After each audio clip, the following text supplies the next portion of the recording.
Studios in Kettering, Ohio. It's time for The Wrestling Guys. It's Marty Adams with Shawn Stidham and Goat Boy. Join us every Wednesday evening at 7 p.m. And now, The Wrestling Guys. Hello, Dayton, and we're here again, and we're renamed. We're not only the Wrestling Guys, we are the Tag Team Champions of Talk Radio. You know, you've read Mick's book, right? Absolutely. And he writes in there about how people refer to him as hardcore legend, and he laughs about it, and he keeps calling himself that, but not because it's an ego thing, but because you kind of get a kick out of it. It's funny. And so all week long, I'm walking around the studio tonight, and Jimmy, who's the program director here, I went in and I said, you know, you're stealing with the Tag Team Champs of Talk Radio with us, don't you? That's right. Exactly. We are the undisputed, uncontested, undefeated Tag Team Champions of Talk Radio. You going for the Michael Buffer's job? Or hey, what? Man, I got a little carried away there. In case you don't know what the heck we're talking about, last Thursday, the Dayton Daily News ran a nice, very flattering article on Marty and myself in this little program we have here, and I want to thank Bob Batts and everybody out there for caring about us. And we want to thank all of our fans, because I'll tell you what, we talked about you during the interviews. We did. And without you, there would be no Wrestling Guys. And I want to clarify something. We didn't just mention... I think the only ones they printed was Rep from Riverside and Love Man. Oh, we mentioned a lot of other fans. Yeah, we mentioned a lot, but because of the constraints of the article and the space, they cut some of those out. So we didn't forget about everybody out there, but... no favoritism. The Wrestling Guys mentioned everybody. We tried to plug a lot of different people, but once again, we didn't write the article. But it was a lot of fun, and we want to thank Bob Batts, Dayton Daily News, and all of you for making this an enjoyable 2 hours here at Wing AM. It was funny because there's one guy, and you know him, Hate Man, who calls me kind of a parody of the Love Man. But he kept calling up wondering when this article was going to be. He would call and say, you know, I just purchased 4 newspapers, and it's not in there. So it's really flattering for Marty and I, so thank you very much once again. It's been good. I'll tell you what, we got a lot to talk about tonight. Great guests on tonight. Coming up at about 7:15 or so, we will have on the program, a lot of you have been calling the hotline wondering where this guy is, what he's doing now. We tracked him down. It is none other than the Hands of Stone, Ronnie Garvin. He's going to join us at 7:15. If you have been around, if you've seen the tapes, NWA tapes, this guy was the man in his day. Oh, no question. And so we're going to talk to him at 7:15. Then later, approximately 7:45, and he'll probably be calling from Point Pleasant, New Jersey, his hometown, from what we understand. One of the innovators of professional wrestling, and one of the guys that you see that mainstreams with Jay Leno, Carl the Mailman Malone, Diamond Dallas Page will be on tonight, and we're going to talk a lot about a lot of different things, but one of the things we're going to talk about is his book that's coming out here right after the first of the year. And I'll tell you what, a lot of stuff in there. Not your normal wrestling book, right? As what maybe you've read Mick Foley's book, and then what we were reading was the forward. And the forward of his book was written by none other than Hollywood Hulk Hogan. The book is called Positively Page. And right now you can pre-order that if you would like to at ddpbang.com. And he's going to join us about 7:45 or so to talk about that and a lot more. But there's also a lot to talk to in the wrestling world. Let's do it. What did you think of Kitty Gates? I'll tell you what. The other thing that we haven't mentioned is we've picked up, there's been a new sponsor, and we want to congratulate them and welcome them to the Wrestling Guys, the Tag Team Champions, Pulsation. Yes. And Pulsations, for those of you that don't know, they are the pay-per-view champions of the Dayton area. We were there Sunday night. They just started this. They have at least 20 different television sets, right. 51-inch television, all the pizza you can eat from Ron's Pizza. For those of you that don't know where Pulsations is, it's about 3 miles east of the Dayton Mall. It's in Normandy Square Shopping Center, right behind Hooters. Right behind Hooters and Blockbuster, yes. And, you can say Hooters. I can say Hooters? Okay. Yes. And it's an 18 and over crowd. We have to tell you that. But there were over 100 people in there, and when Miss Kitty bared it all to the fans. You and I were sitting there, and you looked at me, and I looked at you, and we just kind of had this look like, did we really just see that? And all I heard was Pulsations erupted, and everybody, women and men, were whooping it up. And really, I didn't think it was that big a deal, but... Well, they weren't that big a deal. But anyway, but, you know, that has been the dominant story this past week, and we've had a lot of callers about it on the hotline. And, you know, my personal opinion was, you know, and you mentioned this too, we've talked off the air about it, is, you know, Vince, this was his way of saying, I'm running the pay-per-views my way. But at the same time, I thought it was a stupid move on his part. Being a heterosexual male, yes, it was entertaining, but for kids watching and everything else, that was a bad move to do, and especially with all the criticism from the PTC. You had Coca-Cola, a number of other sponsors over the last month leaving. I just thought it was a bad move for the World Wrestling Federation. Look, if you can be a millionaire, let's face it, sometimes you want to do it because you want to do it. Right. And I think Vince wanted to do it. But the bad part is yesterday, the World Wrestling Federation, on Monday, coming out with their statement saying that it was not authorized and that kind of apologizing for it. It was authorized. Don't give me that. Well, let's face it. You and I have both talked to people that told us it was authorized. If it was unauthorized, she wouldn't be with the company right now. Exactly. And plain and simple. You can hear what you want to hear, but if she had done that on her own, she would not be a part of the company at all. No. We know it as well as you do. And last night on the replay, the WWF did put a black box over Miss Kitty's kitties. A small black box. Hey, that's all they needed. But, but this is something she's done in the past, about 4 or 5 years ago. For those of you who don't know, Miss Kitty is actually Stacy Carter, the girlfriend of Jerry the King Lawler, and has appeared at a number of shows down in the Tennessee area with the King. And, she did this before. So she has a history of doing this. Definitely enlightened the pay-per-view. Yes, sir. By the way, speaking of Pulsations, this Sunday, Marty and I is going to be out there for Starrcade and going to have some trivia questions and some prizes to give away. We've got some great gifts to give away at Pulsations. I'll tell you what, for you WCW fans, Starrcade is the equivalent of WrestleMania. Right. I mean, it's their oldest running pay-per-view. Am I correct in saying that Starrcade Yes. would be? And I'll tell you what, it looks to be, because there's a lot of pressure on WCW to have a very successful pay-per-view. I think this thing's going to be pretty good in regards to what we've seen in the past from WCW. WCW is going to need it because the ratings have continued to slide despite Vince Russo and Ed Ferrara trying to jazz things up. This past Monday, Nitro does a 2.8 rating with a 4.2 share. And then, of course, Raw winning the battle again on Monday night with a 6.1 rating with a 9.1 share. But WCW getting some big press. Bill Goldberg, the 87th most powerful man in sports. I'll tell you what, according to the Sporting News. Well, I don't know how you rate them, and I know there was a system in there on how they did it, but here's a guy that has it all in front of him still. I mean, the man's a tremendous athlete. He's a tremendous emissary, just a great person to be around. And really, his career in regards to wrestling has just exploded, and he's got so much ahead of him. You think he had a bigger year than The Rock? Honestly, I would think no, but I don't think that The Rock, and this is nothing negative to The Rock, because I like The Rock a lot also, but I don't think The Rock has done as much as Bill Goldberg has in the public limelight in regards to charitable type things, in regards to going and being a part of different professional functions, going back to his alma mater, leading his team out in the traditional rivalry out of the tunnel. Right. So I think what Bill's done is, I think Bill maybe has given a little more back to make himself, not to make himself, but he has become a more focal point. And in a federation that really doesn't have the superstars. They have the names, but not people that are actually doing it like WWF has. Excellent point. By the way, Bill Goldberg trying to work out an agreement to be a presenter at the American Music Awards. He's been invited to do the show, but the show is on a Monday, which is, of course, the same night as Nitro, so we'll have to wait and see on that. Rumors that the Royal Rumble may no longer be for the WWF's title shot at WrestleMania. Have you heard this one? No. Because of the 2-month wait between the Royal Rumble and WrestleMania, they feel that's a long time for a wrestler to remain a #1 contender, and there is talk that Mick Foley will win the Royal Rumble this year as his retirement match. I don't believe it. Interesting there.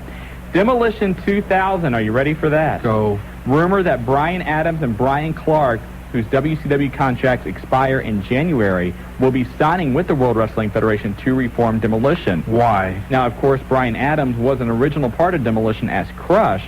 Brian Clark used to play Adam Bomb in the World Wrestling Federation. Apparently, Vince Russo is trying to talk WCW into re-signing the two because he wants to form his own Road Warrior-style tag team. But sure, let's do something else that WWF has done and not get it over in WCW. God. By the way, Scott Hall may or may not be at Starrcade. Apparently, he has a knee injury. He underwent an MRI today. No word yet exactly on how much damage has been done to the knee. We will keep you up to date on that. Kimona officially signing with World Championship Wrestling, according to OneWrestling.com. About time. I mean, I'm tired of hearing the rumors. She's in, she's out, she's in, she's out. Did she sign this time? Are you going on board saying that it did happen? I said OneWrestling.com. Well, I'm asking you. According to OneWrestling.com. If you're reporting it, are you going on board saying that it happened? I'll go on board that OneWrestling.com reported it. Checking. But she's expected to appear at either Starrcade or the Nitro the following night on her first appearance. Sad story here to report out of San Antonio and the Shawn Michaels Wrestling School. A student of Shawn Michaels had an accident last week during a practice match, fell on his neck and head while taking a backdrop. He went into convulsions, was taken to the hospital. He is on life support. He's had surgery to relieve pressure on his brain due to swelling. He was given a 50-50 chance of survival the first night, but then after that, things took a turn for the worst. Apparently, he is on life support still. He has apparently about 12% brain function and is not expected to recover. And right now, Shawn Michaels, of course, very upset about the situation. To show you what kind of guy that Michaels is, he is picking up all of the costs. Now, the guy is from England, the student. He flew the student's father, brother, and girlfriend in from England, is taking care of all of the expenses.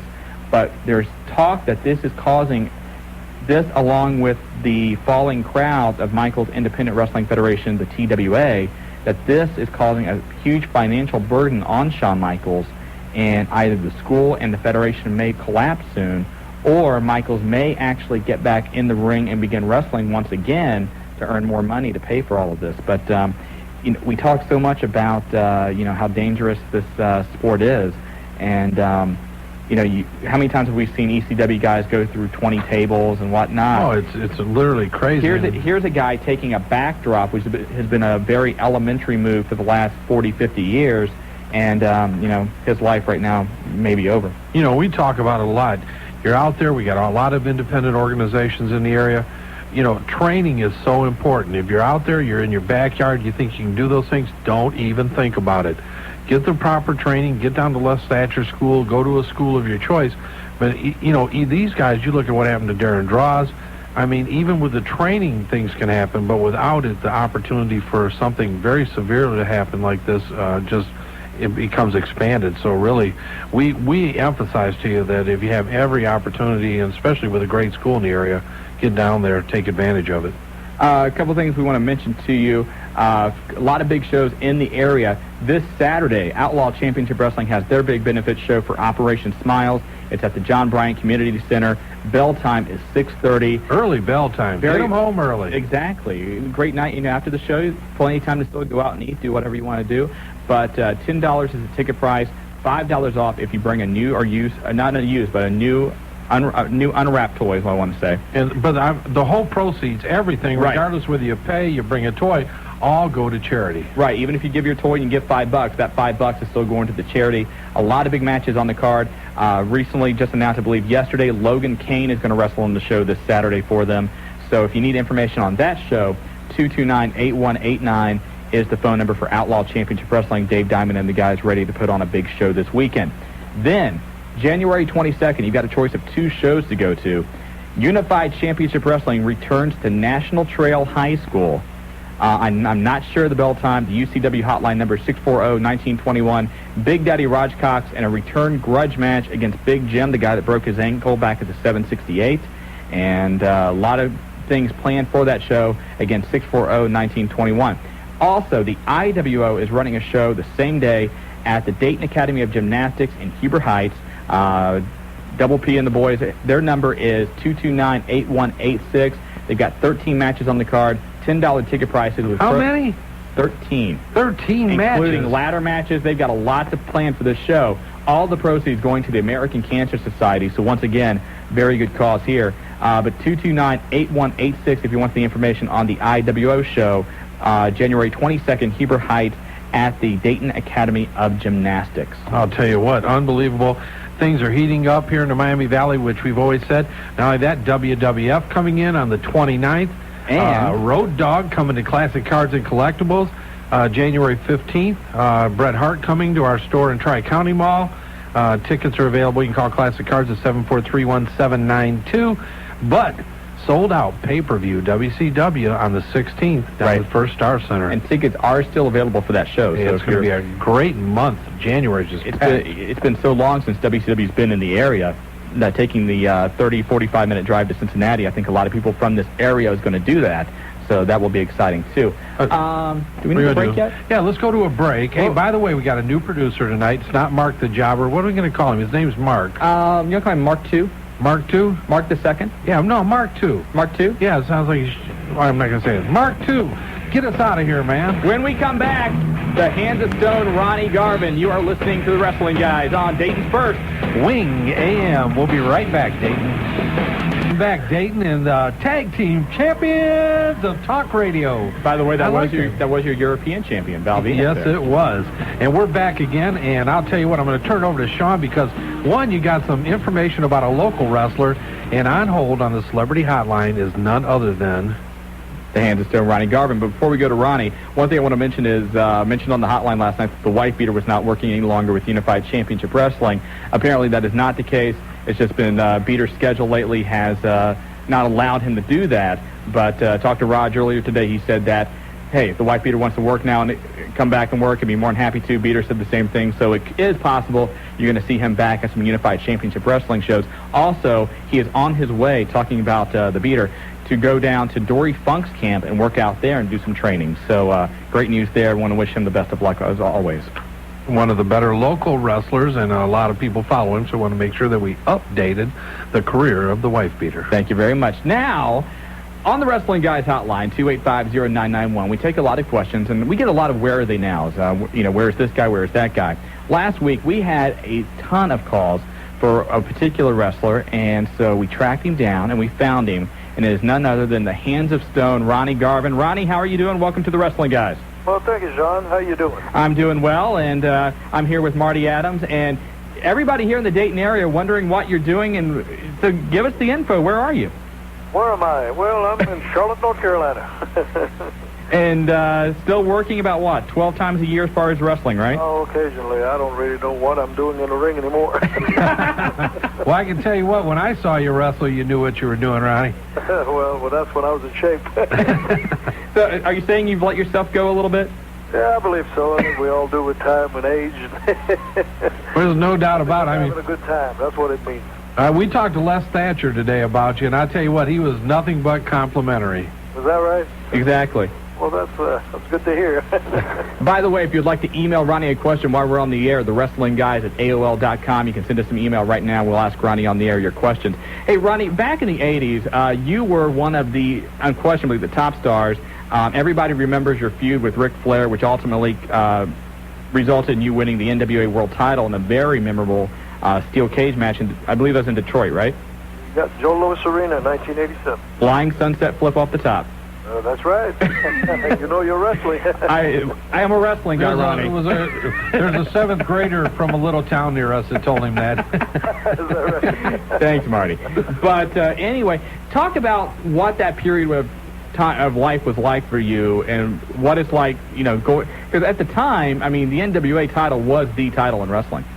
Well, actually, NWA was the original. Right. Made it back in the early 1900s.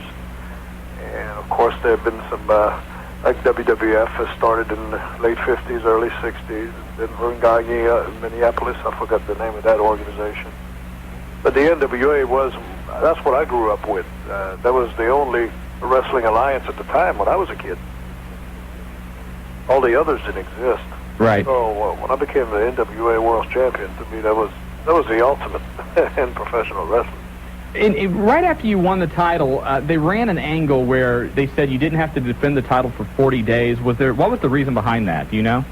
I don't think anybody wanted to wrestle me. I think that was the problem. I don't know. That was one of the reasons I left the NWA. It got to where it was too much politics. When I lost the title back to Flair, I never got a return match, not even one time. And a short time after, that's when I left. I knew something was going on. And that seemed unusual because of the fact that... Automatically, when you lose a title match, you have a rematch.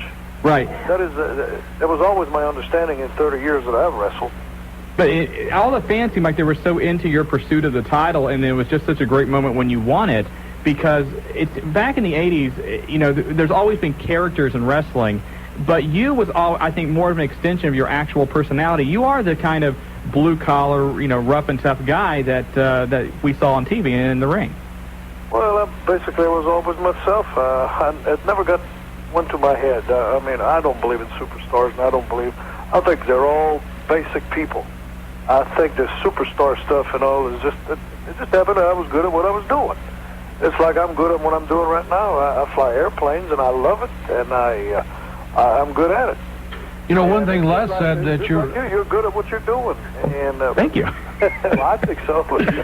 Les said you're better in the air than you are on the road. I thought I'd pass that on to you, Ronnie. Well, my record on the road is...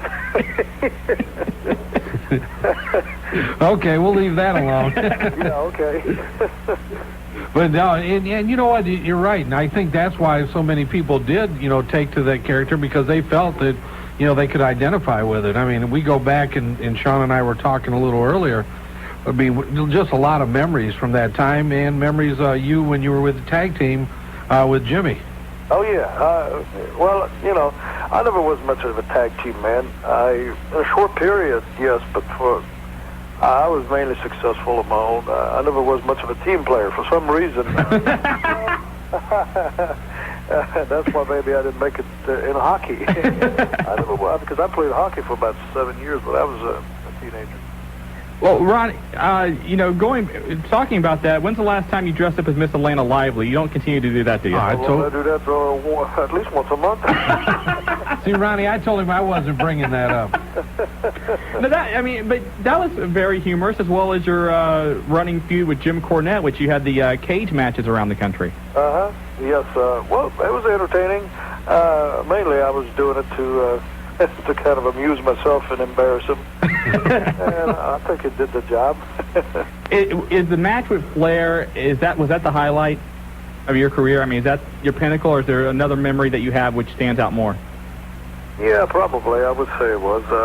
Because I finally accomplished what I had set out to do when I was 18, 19, 20 years old. And that was my goal, and I always had said that was one day I'd be the world's champion. Well, and you certainly did that. And what's so weird is after I just kind of lost interest. I had reached the top, and I don't know, I just have the same feelings for wrestling anymore. We talked about that, you know, a little bit off the air, you and I, that basically, from what you told me, you just came home one day and said, that's it, right? Well, it was a struggle, like I said, no return match. There was too much politics involved. I mean, the sport was changing, and I'm glad I got out when I did. Now, when you retired, you were in the World Wrestling Federation, right? I was there, yeah. I was with the World Wrestling Federation. Now, what was that like, working for Jim Crockett, then all of a sudden working for Vince McMahon during that time period? Well, it was good. I like Vince McMahon. I think Vince McMahon is a genius.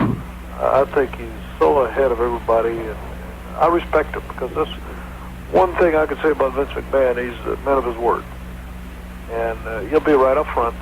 Not a lot of guys in this business, unfortunately, you can say that about. Well, it's because, like I say, they all think they're superstars. There's no such thing as superstars. Right. You might be great at what you're doing, but you're just like anybody else. You put your pants on one leg at a time. You know, nobody's different. And that's what I never did like in the latter part of my wrestling career, where all these guys thought they were big superstars because they were on TV. They were better than anybody else. They were making more money. I don't believe in that. I never have. Ronnie, do you watch it now? No, I don't. You don't? Nothing? No pay-per-views? No Monday nights? I have never watched one pay-per-view. Really? That's something. Occasionally, probably the last time I was flipping through the channels was about 2-3 months ago, or maybe longer, where I didn't know what they were doing. There was a female hung in the air, and they was sacrificing her, and I didn't have a clue what they were doing. It's not like the Stephanie McMahon Undertaker thing. Right. Well, and I guess if you don't follow it, you're just totally lost. Well, it's much more, the word now they use episodic. It's much more soap opera and more storyline driven than actual. They're successful because I bought their stock. How's that stock doing? I didn't check it out today. I don't know. I haven't checked it out in about 2 weeks. Okay. And I'd say he'll do good. He'll do good as long as wrestling is hot. Hey, Ronnie, I was told to ask you, do you remember a match in Cincinnati against Nikita Koloff when you accidentally depanced him? Actually, did what? That you were wrestling Ronnie Garvin. Yeah. You were wrestling Nikita Koloff, I'm sorry. Been tough to do. That would have been tough to do. And you pulled down his straps, and he fell out of the ring, and you grabbed the straps, and Nikita fell out. You remember that? No, I sure don't. Okay. Obviously nothing real memorable about him falling out there. Well, I was pretty famous for pulling down. Pulling what, Ronnie? Come on. I've got pictures with Ric Flair with his tights down to his knees. Well, Ronnie, again, you do still work about 12 times a year, you said, right? Yeah, probably this year, 12. Well, I didn't wrestle for about 2-3 years because I had a bad shoulder. Uh-huh.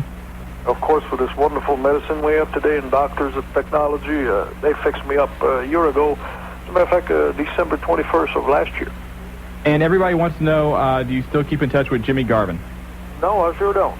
Really? I have seen him I see him probably once a year, whenever I run into him. Okay. And but no, we don't keep in touch.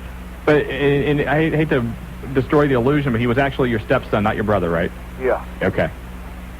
Well, that's cool. Yeah. And that was something. The reason I say it was my brother, because it would have been hard to explain. Yeah, that would have took a couple interviews, wouldn't it? Yeah, it just takes too much airtime. That sounds like an episode of Jerry Springer, right?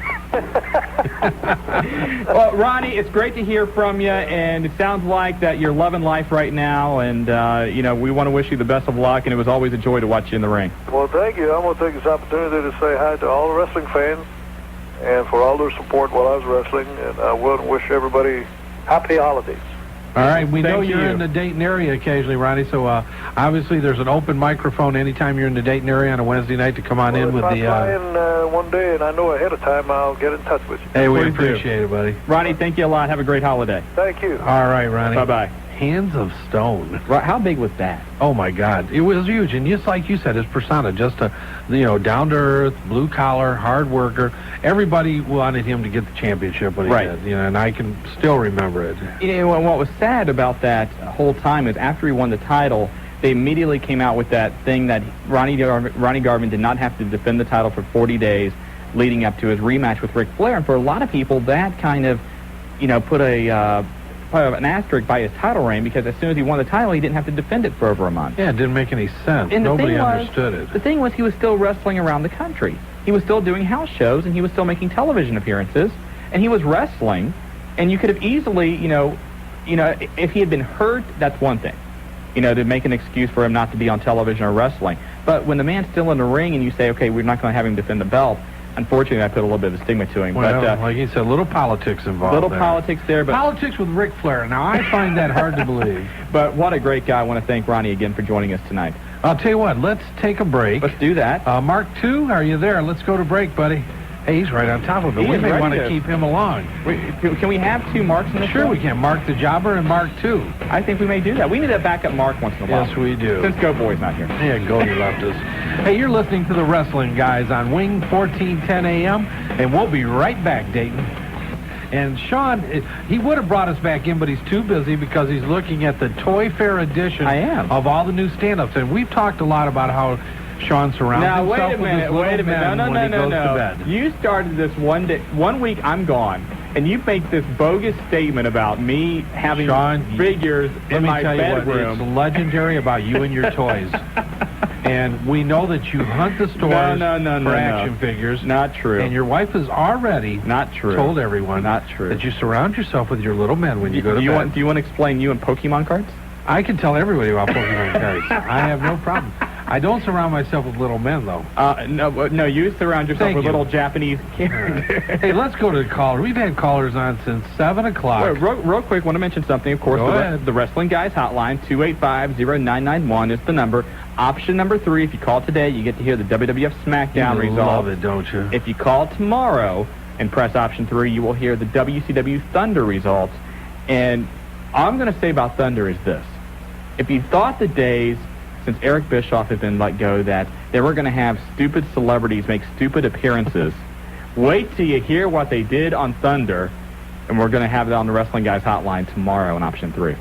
Okay, brought to you by Pulsations, Yes. the king of pay-per-views in the Dayton area. And you can join Marty and I once again at Pulsations Sunday for Starrcade. 21 and up. If you're that age, you get in for just $5. They're going to have free Ron's Pizza. Plus, we're going to be out there with trivia questions. No, 18 and over. Well, if you're 18 and over, between 18 and 21, it's $10. Sorry about that, but hey, $10, $5, whatever. You get to see a pay-per-view, you get free pizza. And if Starrcade sucks, you're not out $30. Right. And I'll tell you what, we're going to give away a lot of things. They're going to have things to give away. And then get stuff to do there afterwards, too. Oh, the bikini contest. Bikini contest. Can we talk about that? I don't know. I'll tell you what. You know what they ought to call that? Male decadence night. It is. And one a lot thing, of females if you've ever been to Pulsations, one thing we want to tell you what they do is the dance floor is totally filled in with tables and chairs. So there's plenty of places to sit. And with the televisions, the way they got the televisions there is great because even if you're stuck back in the far corner, there's a television right in front of you. You're no further than 5 to 7 foot from a television anywhere in the place. And they have a great sound system, of course, being a dance club, and they plug it right into the pay-per-view. Who was that little blonde you kept going up to? Don't do that. I did not go up to any I'm just trying to help you since you take little men to bed. No, I don't take any little men to bed. Let's go to the phones. Hey, we're going to go to the callers. Bink, you're with the Wrestling Guys. Yeah, it's me. How you doing? Good, how are you? Before we get to anything, I want to say it's been great listening to the Hands of Stone, Ronnie Garvin on Wing 1410 with the Tag Team Champions of Radio. There you go, man. What's up, man? Basically, I want to address the 3 main organizations. Brief, WWF, great pay-per-view, Armageddon, a lot of great storylines coming out of that. Definitely like the Stephanie McMahon change, something creative. Well, it was I think everybody saw that coming, but until Stephanie takes some acting lessons, I don't think it's going to be. Does she look a little more comfortable, though, being... Yeah, I mean... the kind of the heel girl, or like it's more natural? She looks like she's having more fun. Yeah. It's not as... her acting is not as stiff, as rigid. It seems more natural, but still, she has a very hard time delivering lines. Yeah. And it's very... You can tell she's very scripted in what she's saying. It's not that part doesn't come natural to her. It will over time, but until that happens, it's going to be a little tough to watch that. But I think she looks a lot better now. Yeah. Also, I think it's good that ECW brought back a few of their alumnus, being Dusty Rhodes and Too Cold Scorpio. I don't know if you can call Dusty Rhodes an alumni of ECW, but Too Cold Scorpio is back in the Federation. And that's all. I think that was a great move by them. Yeah, I think the whole Carino Rhodes thing is going to be a great storyline for ECW. Really going to boost them up for 2000. And there's talk they may bring in Magnum TA in part of that storyline. Yeah, I heard about that earlier. And I think right now WCW is just, I don't know where it's going. Like the ratings are dropping, and it's just I don't really know why they have to copy whatever WWF does like a month later. Well, let's face it. We've talked about it over and over again. With the WWF influence from Ferrara and Russo, you're going to see that. There's a lot of pressure at WCW right now. We lately have been talking to WCW officials a lot more than we have previously. And I can tell you that there's a lot of pressure in the front office, and from all the rumors that we're hearing and some things that we really can't disclose at this time, there's going to be some changes. This isn't over, and they're expecting some positive things to happen very quickly, or they'll make changes. Hey, Bink, we got to go to some other callers, but thanks for the time. All right, later. Hey, thanks for calling, Bink. 457-WING, by the way, is the phone number if you want to get on board tonight. And let's go back to the phone lines, and Zodiac from Yellow Springs. You're with the Wrestling Guys. Well, you almost got it right. This is the Zodiac for Outlaw Championship Wrestling. One half of the most elite force in OCW today, the Dark Siders, part of Diamond's Dynasty 2000. But I am in Ohio and Middletown, not Yellow Springs, but that's okay. Okay, Mark 2, what happened there? Mark 2 says the Zodiac is on from Yellow Springs. What is that? Mark 2. Mark? I don't know if he knows how to run a mic yet, but that's okay. All right. Anyway, Zodiac, go ahead. You guys got a big show coming up Saturday. Exactly. It's going to be a tremendous show. We've got 8 great action-packed matches coming up. The OCW heavyweight champion of the world, Man Mountain, will be defending his title against Butch the Bull McGraw from the McGraw Boys. The Bull. That's going to be a real tight match right there, boys. Now, I got to ask you something, Zodiac. Have you ever heard of a wrestler named Frederick from Hollywood? Frederick from Hollywood, yes, he just recently joined us at OCW. Well, what's he like? Give us a little breakdown on Frederick. Well, he's a real good worker. He's coming along here real quick, and we're real proud of him. He will be having a match, and he is kind of on the weird side, if you get what I'm saying. Well, the reason we ask this, we arrive at the studio tonight, and there's a package. We open it up, and we'll talk about this a little later, but we are having the Wrestling Guy Listener Awards, and where people can make up their own categories. And we have, I don't know, probably 50 to 75, I guess, nominations, an official nomination for the best upcoming wrestler in the year 2000, Frederick from Hollywood. And there's like 75 different votes here for him to be... From all over. Xenia, Carlisle, Centerville, Dayton, Centerville, Indiana, Franklin, Hammond, Indiana. What's this guy doing? Kettering. No idea. Maryville. He's campaigning. I mean, does he have that big a family? Could be, man. You never know. I heard he was from Kentucky. You know how that goes. Well, he must be from Xenia.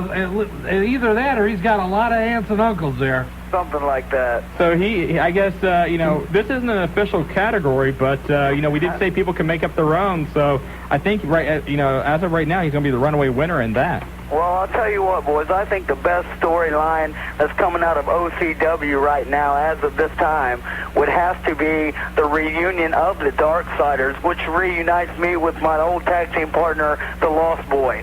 He's been out for a while with a few injuries and this and that, but he's back. He will return back in Yellow Springs on the 18th, and all I have to say is buckle up, because it's going to be a bumpy ride that night, boys. And that's all going to be this Saturday, and the OCW number, once again, 229-8189. Yes, sir. You got that right. All right, Zodiac. Well, we appreciate you calling. We're going to try to be there once again. Bring a toy. It's only $5 if you bring a toy. And all of the proceeds going to charity. Marty and Shawn, you're always welcome out there at the OCW shows, and we hope to see you there. All right, buddy. Okay, Thanks, Zodiac. Good luck Saturday. Thank you very much. All right, back to the phone lines again. And your buddy. He's not my buddy. Look, you're in the headlines with him. I am, but... I'm looking at it right now, and I've got a couple bones to pick with him, but I won't do it right now. We have the Love Man. Love Man, you're with the Wrestling Guys. Alrighty. How are you? Pretty good. Good. Now, I want to thank you. You did receive the second edition of the Love Letter today, and you did put the bio of the jobber and myself. So, very nice. Plus, did you see the puzzle, Marty? The little crossword, find the names, and we're in there. And what's that called? The Love Letter search. Love Letter search. And so we will let you, on our show, go ahead and plug your email address again so people can get the love letter. All right, send your addresses to loveman54@hotmail.com. And also, I've been working on it. I'm not going to hand out the address, but a homepage or webpage for the Love Foundation is coming up very soon. So people that want to get in touch with the Love Man can do so just by email, right? Yes. All right. What do you want to talk about tonight? We got to make it quick because we got to go to a break. But go ahead. Where's J.J. Dillon at? I haven't seen him around WCW lately. J.J. Dillon is still in WCW. He works behind the scenes. He's pretty much Bill Bush's right-hand man. So he's more behind the scenes right now than he is actually in front of the camera. All right, and whatever happened to Mr. Fuji? He managed Demolition back in the WWF a long time ago. Mr. Fuji, the last I heard about him, about a year and a half ago, there was a lawsuit that he brought up against THQ and World Championship Wrestling because of a video game that came out, and apparently it had a character in there named Master Fuji, which was pretty much a takeoff of him and his name, and he has filed a lawsuit against them. Now, I haven't heard anything for quite some time on that lawsuit. The last I heard about Fuji's, he's pretty much retired. I don't know if he's making any independent appearances or not. Yeah. Well, last but not least, meet the Love Foundation. It's sold out. We got our tickets, pretty good seats. And if you want to see us, look for the Love Man sign and the Love Foundation sign. I'll be joined with All Business. And, of course, you will have Wrestling Guys signs there, right? Wrestling Guys, yes. Okay, good. Glad to hear that. Hey, Love Man, you take care of yourself, all right? Alrighty. All right, this is the Wrestling Guys on Dayton's First 1410, WING. And we are going to go to a break. Is that right, Mark II? Keep me informed, Mark II. There we go. We are going to go to a break. When we come back, Diamond Dallas Page will join the Wrestling Guys. And if you have a question for DDP, email it right to the Wrestling Guys on 1410 WING. The puppies have been lost lately. The puppies are hanging around. Well, Kitty had Texas, her puppies showing, but they've, I'll tell you what, it was... those were Chihuahuas. Those were Chihuahuas compared to the puppies. I'll tell you what, I'm going to read you a couple things here before we get going. And I want you to tell me who I'm talking about, Shawn. Okay. You ready? Go. This gentleman has more energy pumping through his veins than anyone I know. And this is by Hulk Hogan talking about this person. I get off just watching him. In over 20 years of professional wrestling, I've never seen anyone like him. He's a guy who really had not a lot going for him in the beginning.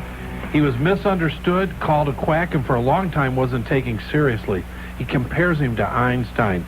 His love for every facet of the business is unmatched, and his hunger to learn and absorb put him in a position where his hard work has paid off. He did it with guts, determination, and a willingness to work towards perfection. And I am glad to say that we have him finally on the Wrestling Guys. Well, since we mentioned in the early part of the program that this gentleman was going to be on, I'm going to assume you're talking about Diamond Dallas Page. D, how are you with us, buddy? What's up, Marty? Finally get a hold of you, man. Says he's getting answering machines and everything. We're going to blame it on Mark II. Our normal producer, Mark the Jobber's out. So we got Mark II here, and we're going to blame it on him, D. Well, not only do I have, two phones at home, but I got three phones on the road. My wife actually said to me last week, well, about a month ago, had two phones. She said, how is it possible that you could talk 4,500 minutes on a cell phone?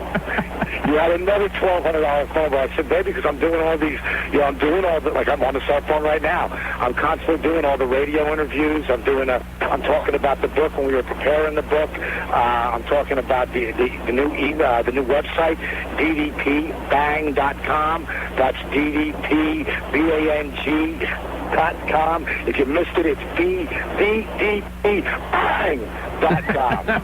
Hey, D, a lot of people were talking about this book. It's coming out, I believe, next month. And tell us a little bit about it. Why the book? You're a relatively young guy. Why write a book now? Well, first of all, I'm not a relatively young guy. It doesn't look that way. And that's one of the things I really do talk about in the book. But for starters, when I started writing this book, it was like 2 years ago. And I really wrote it in the beginning because I was on the Internet. I started my website back in '96, and I saw the impact that the Internet had with the fans. And I realized that the fans really wanted to know everything. And I have had a long life. I've had a great life. And I decided to write this book with one of my best friends, Larry Genta. Marty knows him. We call him Smokey.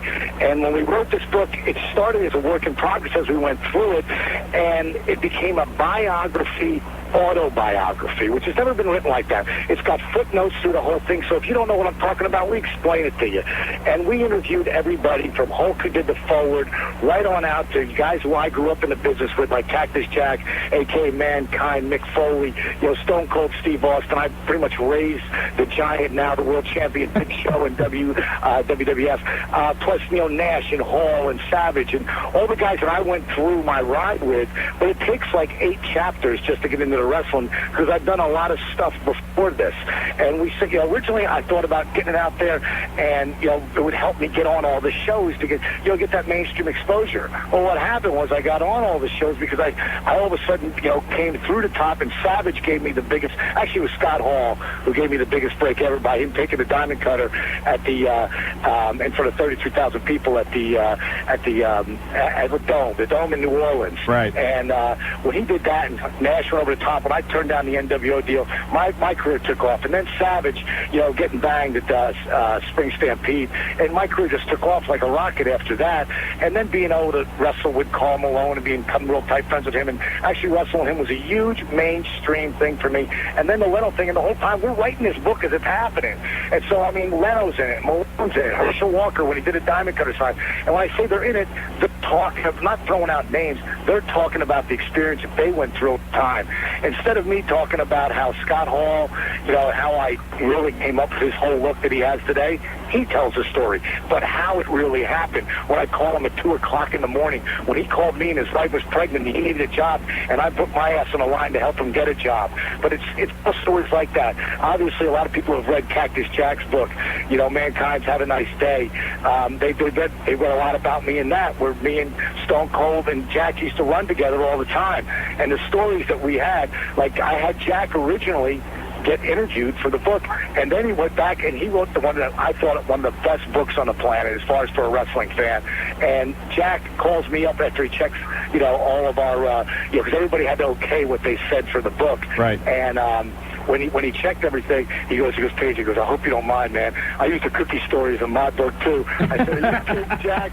That's the best story, man. I go, my wife is laughing out loud huge on that, and it gives me tremendous crossover potential for all the people, the hundreds of thousands of people who have bought Mankind Have a Nice Day. Because if you read that 5 pages about DDP in there, you say, I got to know more about this cat. The cookie story is hilarious. For those of you that haven't read it, I don't want to spoil it for you, but it's well worth picking up either book to hear about that. And Jack tells it the same way, but I also have Jack do a lot of other stuff in my book, because Jack and I have been tight the whole time, and our careers have patterned each other, and so have mine and Austin's in a lot of ways too over that period. And Stone Cold tells a lot of stories in the deal, but it's the stuff that we went through about us splitting. 3 guys. When you think of Mankind, Stone Cold, Steve Austin, and Diamond Dallas Page all split in a $40 a night room. How weird is that? Because I'm the rookie, I'm the 35-year-old rookie. Now, I never put out my age out there, because everyone will tell you you can't do something because you're too old. You're too young.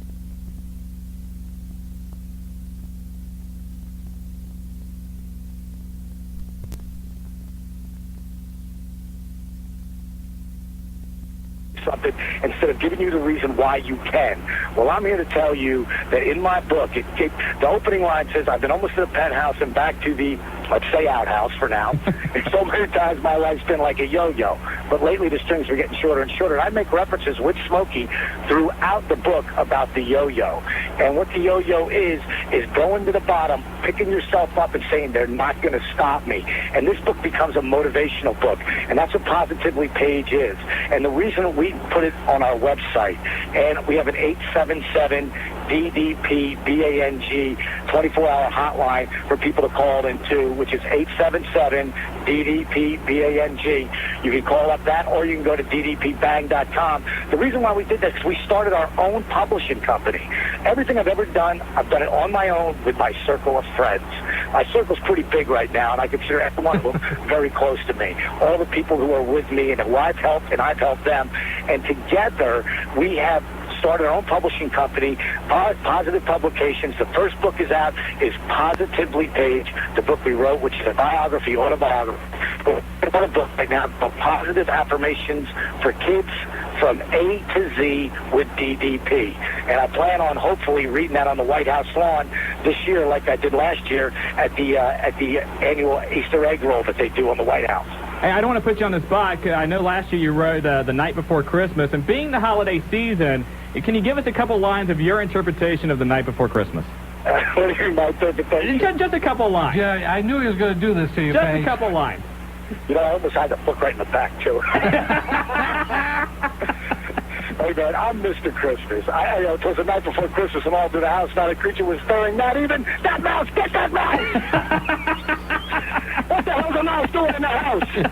I almost played him your answering machine tape, Paige. But that's the reindeer. I got a bunch of horny reindeer near where I live, Hey, but what I'm doing this year in Atlanta, I'm doing a reading this year, and I got anytime I do a reading, anytime I do any kind of signing or whatever, I get X amount of thousands of dollars. And what I do in this scenario at Christmas time is I turn it all over to Children's Restoration Network, and everybody brings toys in. It started with a party at my house, and this year we're going to the Galleria Mall in Atlanta, Georgia, and me and Kim are both going to read. We're going to read, Kim and I together are going to read The Grinch That Stole Christmas, and then, of course, The Night Before Christmas, and, talk to the kids about reading, and, and I'll have autographs for them, and, hand all that stuff out. It's a great experience for everybody, because I really get into the reading game, because I talk about it at Positively Page in my book, too. I talk about having dyslexia and being a horrifying reader, and as a little kid not being able, to read in class, because, I did, but I was horrible at it, and after a while, I talk about how I tried to get around it, and it's amazing to me how many people are dyslexic.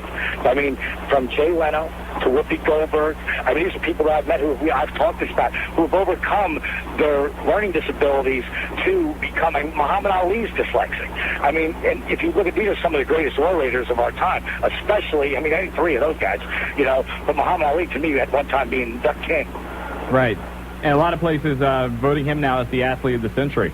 And he is. I know, Paige, I remember you telling me about the opportunity that you had. You were on the cover of WCW magazine with Muhammad Ali. Yeah, it was a great deal, man. It was it meant more to me to win the belt. It was a huge deal because when you see this guy and you finally get out to do an autograph session with him, and here's the greatest orator I think of our time, and or one of them anyway, and now he can't get the words out because of his disease, but he's not bitter about it. He just loves being Muhammad Ali. What a gas. Yeah, really. And he's a great guy, loves kids, and he fills up the room, and it was just great. I've done three of them at this point with him, and the one time I'd given him the magazine, and the next time I saw him, we shook hands, he gave me a hug, he goes, I loved what you wrote, and it was really cool. Hey, how weird is it now that you talked about your relationship and going on the road and growing up really with Steve Austin and with Cactus Jack? The three of you now have won 8 or 9 world titles between you, and arguably three of the biggest names in the sport. Is that weird when you think about that? No, only because I know how bad all three of us really wanted it. Okay. Since kids coming up, and really, Stone Cold was the choice of the field, and me and Jack were the guys they said was never going to happen. And when Jack won his first world title, I called him up. I said, bro, I am so proud of you. I was so pissed off the way they handled it in WCW. I wanted to bitch slap somebody. I was red hot. But I called him up immediately because I wanted him to know I was proud of him. And he did the same back at me. And I'll have a match with somebody who I think, is just a drizzling, Right. And I'll get a call, and it won't be as bad as I thought it was. And I've gotten calls from Austin saying, how the hell did you get a match out of him like that? My God. And I feel better about it, because we've always stayed in contact with each other, and that's, if you're real friends, you do stay in contact with each other straight through. And that's why it was so easy for me to get these guys to do the thing with a book with me, because Jack did a great job telling an autobiography, and not doing the I thing. He told stories. I did it because there was so many things that I have accomplished and have done, and not just for myself, for other people, but I wanted them to tell their version of it. And sometimes it may have differed from mine, but you know what? I went, if that's how they remember it, that works for me. And it goes right from, and you'll see it, and it does take it all the way into it. And I've heard so many things. I've heard people tell me that I'm 36, right on up to being 50. On Scoops, I think they got me down as 50, which makes me laugh. And I love always having that thing of never knowing my age, because I'd use the old, and you'll see in the book that I loved what Satchel Paige was to sports in general, who the guy was. And I learned about him by watching that special on HBO, and I talked about him and the whole deal. But his thing, when people would ask him how old he was, he would say, let me ask you a question. If you didn't know how old you was, how old would you be? And I would fill that in with, I'm 29 again. And that would, well, how old really? 29 again. And they didn't know. But now, because it is a motivational book, and I want people to know, I got in that ring at the power plant at 35 and 5 months. That's how old I was. Today, I'm 43 years old. I'm in the best shape of my life, and I can go with Canyon, Benoit, I can go out there with Hulk and tear it down, or Randy Savage, or Scott Hall, or anybody. There's nobody, and the only reason I can do that is because I constantly maintenance my body, and I talk about that in the book. I talk about the internet. I literally came up from a match that'll air on Thursday with me and Canyon, which we had real limited time restraints, but we blew it off, man. It was an incredible match that we did in a short period of time, and but my body was sore as hell. So I'm coming up here. I'm with my nieces right now, Sammy and Alexis, and my sister, who picked me up from the airport. I'm in Jersey right now. I flew in from Mobile, Alabama, into Atlanta. Went straight to see my doc. Had him work with me for 2 hours. I feel phenomenal right now. Hopped on a plane and came up here to Jersey to see my family for 2 days. Kim's coming up tomorrow, and then I'm heading to Jacksonville, Daytona, and then into Baltimore for the pay-per-view at the MCI Center in Washington, D.C. Hey, what was it? Because so long, of course, you were in the AWA and Bad Company, and then you came over to the WCW and managed. Why at 35 did you want to become a wrestler? I wanted to do something. I talk about that in the book, in Positive Page. I really talk about it. Since I was 8 years old, it was something I really wanted to do from like 8 to 11. And then, you grow out of it. I got into sports. You see a lot of people come in and out of wrestling. Well, I did that. And then at 17, I came back in and I was like, God, and I got back into it because my buddies Gary Rossi and John Shipley and Mark Strunches, we all were watching the tube and getting into it again. And then I actually tried it when I was 20. And it didn't work out for me. And to be perfectly honest with you, sometimes wrestling out there, you say to yourself, man, do I really want to do this? I mean, because it hurts like hell. You can't fake gravity, and you can't even imagine what the ego is like in that ring. Right. You can't imagine how nobody wants to lose. I don't care, predetermined, not, work, whatever. You don't even know. And you can't imagine how much tempers will flare and how much egos will come to the rise. And it gets real fast. I've said it plenty of times. I mean it. Hopefully you don't really kill each other, but I've knocked people out. I've been knocked out. It just happens. And it was something since I was a kid I always wanted to do. I wanted to be, and I was always a showman. And I talk about the nightclub business a lot. I call those the booze, the broads, and the party years. And, life was a party for me. It always has been. If I wasn't having fun doing something, I didn't do it. And I talk about the nightclub times. And, and then when Jake came in one time and just showed up at the club, and I got to meet him, and he talks about that. Jake Roberts was a very influential person in my life, and so was Dusty Rhodes and Jody Hamilton, the old assassin. And these guys talk because they were a huge part of my life and what they did and how I got to be where I am. I didn't do it by myself. I did it on my own with a lot of help from my friends. Well, there's no doubt about it. I mean, I've been around you when you've walked out and you could barely walk out of the arena, Page. Not only that, I mean, you've told me a lot of things, and we've talked about it over the airwaves over the past months. I mean, it's been unbelievable, and this book basically chronicles it. And I talked to the publicist today. If you want to read something and really get something out of it, this is not your traditional wrestling book. It's a life story, Rich. It really is, and what it is it's got the romance of me and Kimberly, and I get into all those things that happen in as much detail as I can without filling up 100 pages just on that. Trying to get it we had to rewrite. We first wrote this book. It was 930 pages. Wow. I don't even know what's coming out because the galleys are being done right now. This is the pre-sale right now. I'll have the book out. I know I went out for Christmas. I couldn't have it, but I'm looking for right in January, and as soon as I get it out there, it's out there. And then I've already talked to distributors. Tom Monteleone is the guy who's printing the book for me. He's written 25 books, 3 on the bestseller list, and also has written pilots and the whole deal. And he loves the book, and he's really behind our editing and the whole deal. So, like I say, if you want to get on the pre-sale deal, you'll be one of the first to get it. And there's going to be a little special something on that, but I'm not going to announce that until within probably next week or so for the people who are ordering it right now. And that is at ddpbang.com, our website, which is our brand new website. It takes a little while to load because the website is kicking. There's tons of pictures of Kimberly in there and us together and with celebrities, but also interviews with Benoit and Rob Van Dam and Gordon Harley Race, and all different people. You wouldn't believe how many different people I've interviewed. Actually, Rich in KC has interviewed that we have interviews of that. Plus, we have the bios and all this stuff, and it's all at ddpbang.com, or you can order the book at 877-DDP-BANG. Operators on duty, man. So get on it. I got to get to my next spot, Marty. All right, D. Hey, D, you're coming in. You guys are here. Pay-per-view sold out Cincinnati, January 16th. Hopefully the book's out. We can get a signing in with you and work something out. So you definitely do it, and I will get back to you going into that pay-per-view for sure. We'll talk in the next couple weeks, all right? Thanks, D. Hey, boys, it's been your pleasure. All right. Bye-bye. Let's see. I'll tell you what. I'm looking at the clock. 25-minute of interview time. You and I had, what, 10 words? I didn't get them. But that's deep, man. I'm telling you. read the book. His life, when I've been around him, and I've been around him for sometimes days and weeks at a time, it's nothing but a flurry. You don't see it. It passes you by, and then you step back and you say, what the hell was I just involved in? I'm sitting here, I'm like, I have a list of questions. I'm going, okay, didn't get to...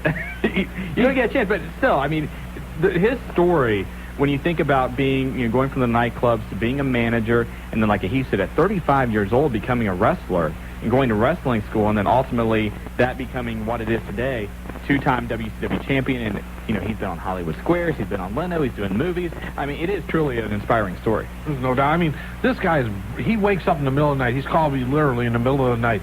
He's constantly thinking. He never rests. Calls me one night. He knows that they had an ECW pay-per-view here. Me, Shane Douglas, a good friend, Bam Bam Bigelow, Chris Candido, when they were the Triple Threat, we're all hanging out, and we had a weekend together. Monday he calls me, and I'm telling him about Bammer, who grew up on the Jersey Shores right near him. Right. Give me Bammer's number. A week later, he's in WCW. That's your fault. Well, you're taking credit for it. No, I'm just saying that's the way Page works. Maybe you should have got a commission out of that deal. You broke it. I should have, but I'll tell you what, he does stay close with his friends, and he is a pretty inspirational guy, and it's always a pleasure to hear from a guy that didn't give up on his dreams. Tell you what, let's go to a break, and we want to take more of your phone calls at 457-WING. You are listening to the Wrestling Guys, the tag team champs of talk radio. I like it.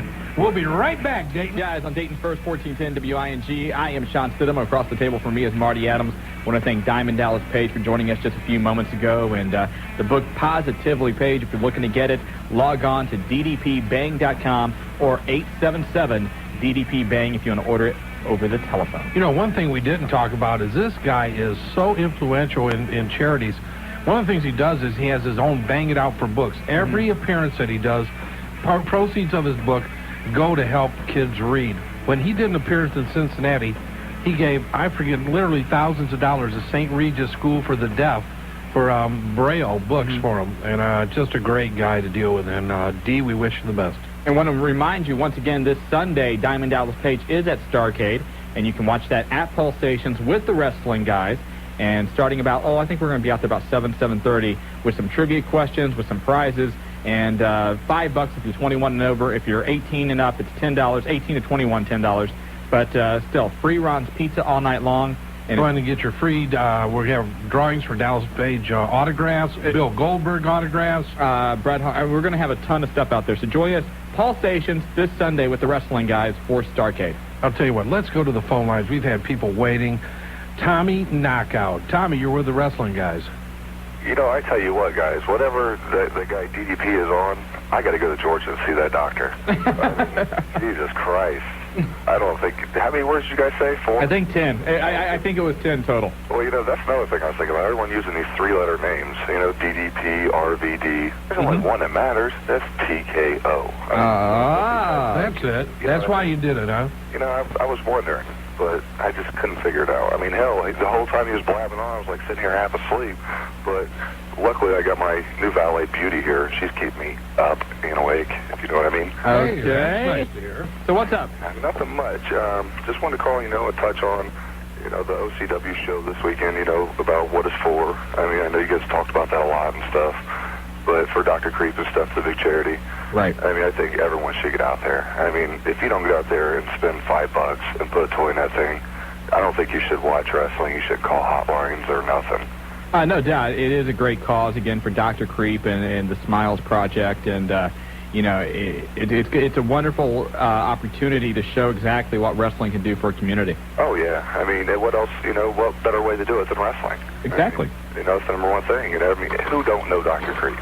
If you don't know Dr. Creep, you've been under a rock or in a closet for the last 20 years. If you've been in the closet, I'm really sorry about that.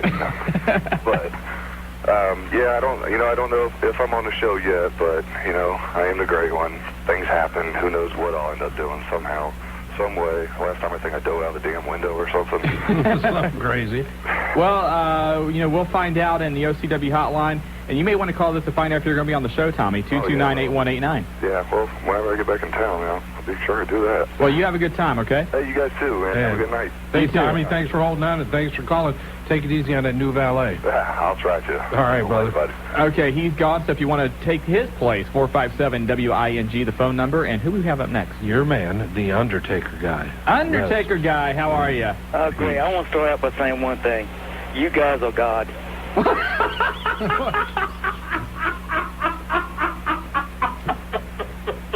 We're the tag team champions of talk radio. Oh, you know, I'm going to use one of Foley's lines again. We are good. I don't know if I'll go with God, but we'll add Owen. We definitely have good. fun, man. We appreciate it. Thank you very much. I mean, there's no doubt about it. When it comes to goodness, you're the best. Thank you very much. Oh, yeah. Well, I have a couple questions, but I want to make a comment about Willie F. Keep it clean. I am.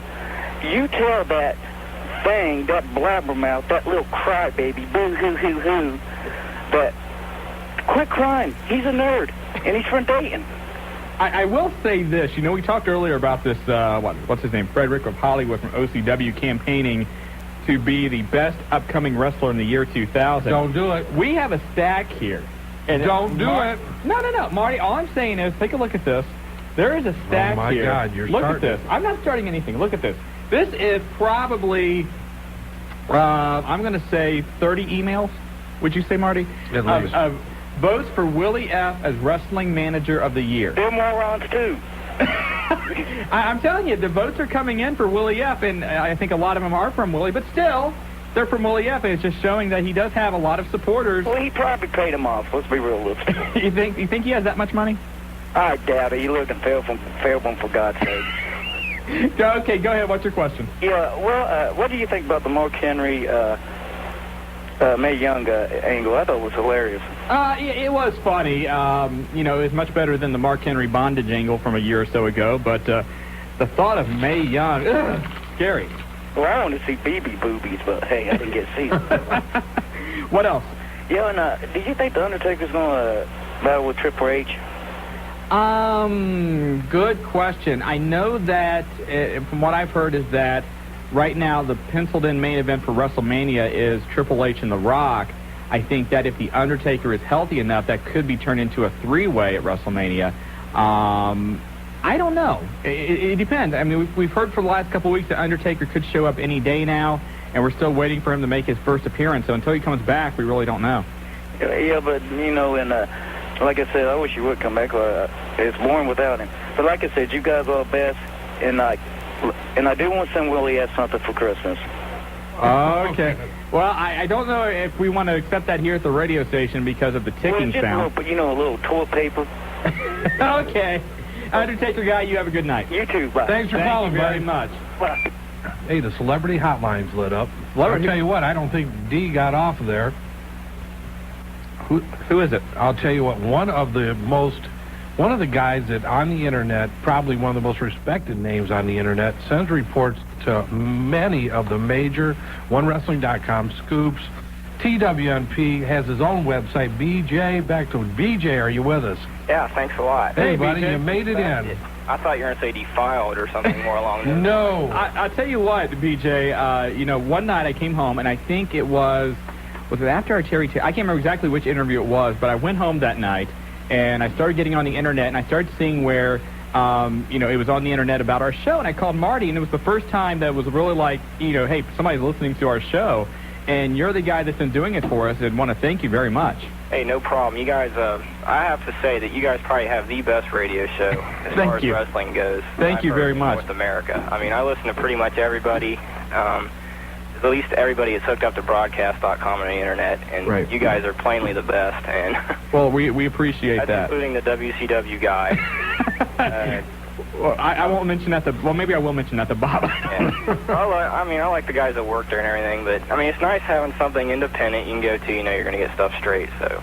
Well, thank you very much. And, you know, we'll return to pleasantries here, and everybody thinking this is a feel-good moment on the radio, and it will be. Well, I'll give you a hug next time I see Marty or you. Well, you can hug Marty. You can do that. You don't have to worry about that. Well, he knows how you are because you set your little wrestling men up when you go to bed. Shut up. BJ, tell us, man. Give us a little scoop. How is it? I mean, I know you started, what, Edison State? Are you still in school there? Yeah, I still go to Edison. Hopefully I'm trying to transfer to OU next year. I'm actually a journalism major, so I'm trying to make a living at this, which is pretty different. and I know that I've seen your work. Give us some of the websites, like is it TWNP.com? It's TWNP News, TWNPNEWS.com. It's basically a news board. It started out as a regular fan page, and in the last 2 or 3 years or so, it has gotten pretty monstrous. It's exploded, let's be honest. Yeah, last time I checked, we had about 50,000 hits the other day. Wow. And we're rated on the Hot 100, we're in the top 50 as far as sports sites, including ESPN.com, CNNSI.com. And I know you're a big part of that, but you're also showing up on, like Marty said, OneWrestling.com and a lot of others. I've had reports and contributions show up there. I've had stuff on Scoops. I've been around a little bit everywhere. So you're a journalism major. How do you want this all to end up? You want to make a living at this? Do you want to have your own website? Do you want to work for one of the big companies?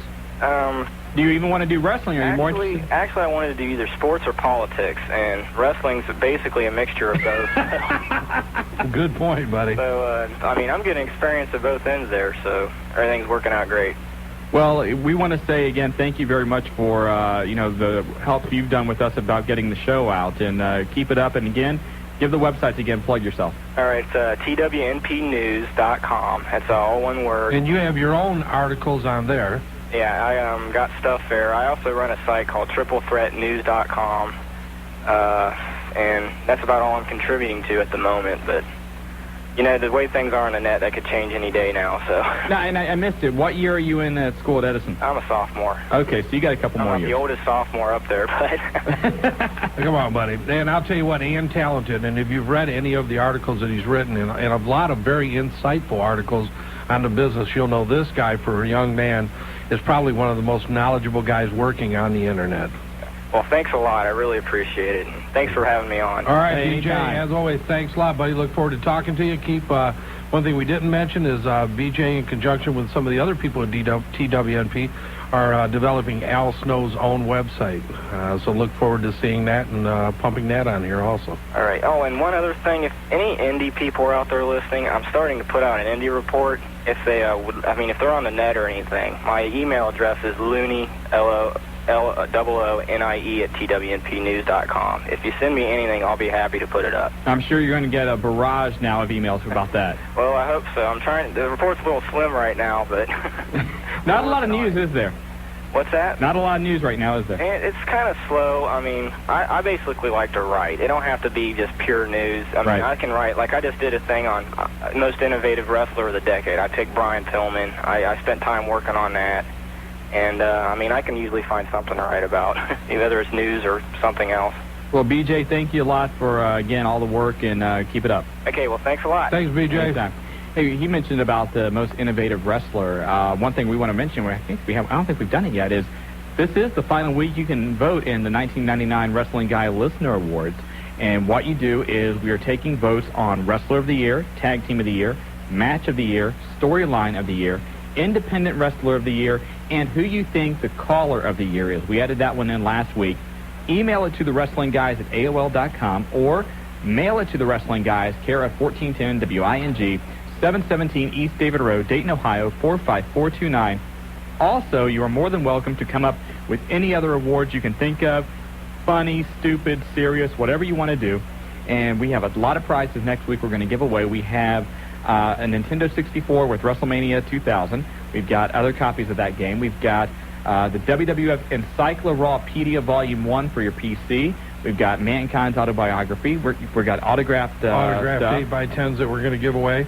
And don't forget, you better get your votes in for Best Upcoming Wrestler in the year 2000, because right now, Frederick from Hollywood, I don't know how he bribed him, but he's definitely got the lion's share of the votes. But, going through some of the emails and letters we've got here, and we're literally, the table right here we're broadcasting from is covered with them.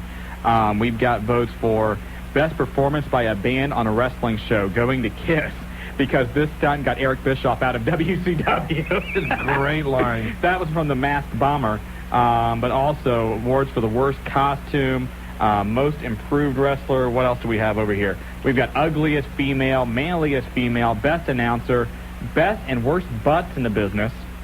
Cutest facial expressions. Who do you think got cutest facial expressions? Well, it's not over yet. Well, no, but I'm just saying, because they're not these awards, people can make up, and we're really not tallying the your make-believe awards, but who do you think this person, and this is from Donna Bowling, who do you think she voted as cutest facial expressions on a wrestler? Tell me. Yes. No idea. Yes. No idea. Al Snow. Oh, Al would like that. Tell Al that he has been voted as having the cutest facial expressions from Donna Bowling. Now, I'll tell you what, we're going to have some of the winners right here in the studio with us. We will do that, so that's going to be a lot of fun. You have until Monday to get your entries in, then we're going to take a couple days, tally them all up. Next Wednesday, right before Christmas, we're going to go through them. We're going to draw out a bunch of winners. We're going to get your prizes, try and get them to you before Christmas so you can enjoy them over the holidays. But it's going to be a big show next week right here on the Wrestling Guys. You got it, buddy. It always is. Hey, no doubt about it. Because we are the Tag Team Champions we are of the radio. Tag Team Champions of Talk Radio. How many times can we say that during 2 I don't know. Well, hey, Pulsations is the pay-per-view champions. Yes, they are. The tag team champions. Yes, they are. I'll tell you what, let's go to a break. Mark II, take us to a break. When we come back, we got Big D on the line and Wild Man Dave Diamond. Sounds good, and you are listening to The Wrestling Guys on Dayton's First, 1410 WING. The Wrestling Guys on 1410 Wing. You may want to mark it down to listen to The Wrestling Guys. You may want to know, why do you pay the guy to promo our show during our show? I didn't pay the guy. Nice going. You'll do anything to hear yourself on the radio. No, I won't. By the way, the Wrestling Guys hotline, 285-0991 if you'd like to give it a call. I don't believe you. You're on option number 2. You updated the calendar of events. One of the 7 signs right there when Marty Adams updates the calendar of events. Mark II, I just cannot believe that you lowered yourself and played that just so he can hear himself on the radio. It was a good promo. Let's go to some callers. Do it. All right. Jeez, Big D, you're with the Wrestling Guys. I was wondering what you guys think about Too Cool's gimmicks. Like, do you guys think it's a success or? Too Cool's gimmick. I think they're getting over with the fans. I think it's everybody's laughing about it. I think Fatu is Fat. Man's got the biggest butt in professional wrestling. It's huge. I think give it time. I think they'll do okay. Yeah, is he gonna turn on them in time? It's wrestling. Everybody turns on everybody eventually, so I wouldn't be surprised. Okay, and that's it. Okay. All right, man. Thanks for calling. Back to the phones. 457-WING, and we have, who is that? Wild Man Dave Diamond. Yes, it is. The king of all Dayton hotlines. Back on the Wrestling Guys. How you guys doing? Okay, fine, Dave. Dave, don't misstate yourself. Hey, listen, is it just me, or does Maniac Mark Mustang seem like a cross between Les Thatcher and Abdullah the Butcher? Oh, my God. I don't know. Wow, did I say that? If that was trying to be an insult, I'm not sure who got the insult. I'm just thinking. Hey, Dave, I'm sure you're calling in to plug the show Saturday, right? Yeah, this coming Saturday, December the 18th, at the John Bryan Community Center. Bell time is 6:30. 8 great matches, and there is a battle royal at the end of the night. I don't know if Zodiac got that out earlier. But you guys, it's going to be a big show again for Operation Smiles, and you announced a match. Big Jim's going to be on the show to take on. That is correct. To take on Logan Kane. Suicide Machine Logan Kane versus what I revealed last night as Big Jim Hutchinson, the Wild Man's hired gun.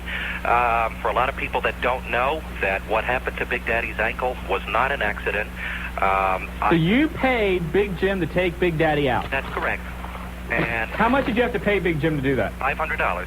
$500. That's correct. And Big Jim is going to get a warm-up on the 18th against Logan Kane. That's going to be small pickings. Now, I've got a question for you. Will you pay somebody to take another guy out? Mm-hmm. Now, Big Daddy's supposed to be coming back in January to wrestle on a show on the 22nd. And who is he wrestling? He's wrestling Big Jim, but my point is, if I pay somebody to take somebody out, I want that person taken out for good. I don't know if Big Jim really did the job. You may want to get a little bit of a refund. Well, the thing of it is that's just a start. See, what we're doing is we're sending a message to him first, so you don't want to do it all at once. Oh, okay. Because Big Brother is next. So you're just going to go down the list. Exactly. And then whatever's left over, we'll go after Fly and Les Edwards. Who knows? I see, said the blind man. Some of the other things that will be happening on the card this coming Saturday is that myself and the Diamonds Dynasty 2000, we are going to take out Stevie Hayes and the entire Wrecking Crew. That's priority 1. Okay, what's priority 2? That would have to be Big Jim.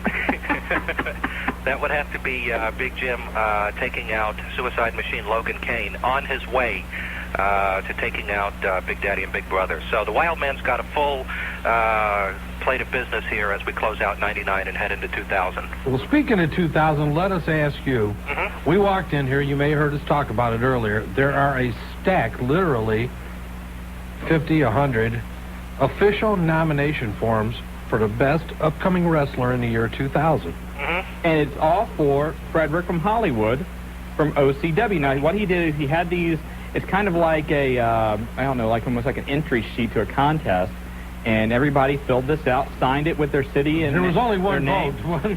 You can only vote for Frederick. Yeah, you can only vote for Frederick, but you got him from Franklin, from Dayton, from Springboro, from Indiana, Hammond, Who is this guy? Well, I'll tell you what, it's funny you bring it up because here probably in about an hour or so, I'm set to do an interview with Frederick from Hollywood on our hotline. Really? And we can ask him about that. You know, the OCW has a lot of mass marketing appeal, and we do have a website that is up and running. As a matter of fact, it is being run through Zodiac Killer. I'm surprised he hasn't given the address out up to now. Well, go ahead and give it to us, Wild Man. It's Zodiac.Killer at Syscom. That's SIS.com.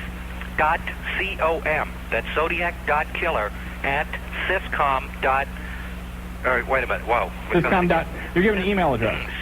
Let me see. Syscom.net. That's what it is. Okay. So Zodiac.Killer at Syscom.net.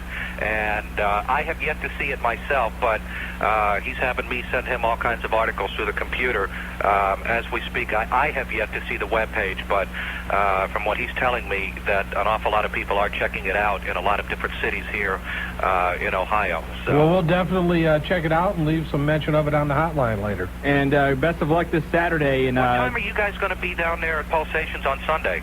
We're going to start about 7:30, and we're going to give away a bunch of stuff and enjoy the pay-per-view. I do have one quick question. Is the Les Thatcher 2020 segment, that is definitely on this coming Thursday? It's on this Thursday, plus Les is on ABC.com afterwards, and I think actually tonight he was on Dave Metzler's show. Dave Metzler's show. Okay. And it should be good. I mean, from what we've seen of it, we've seen some cuts and that.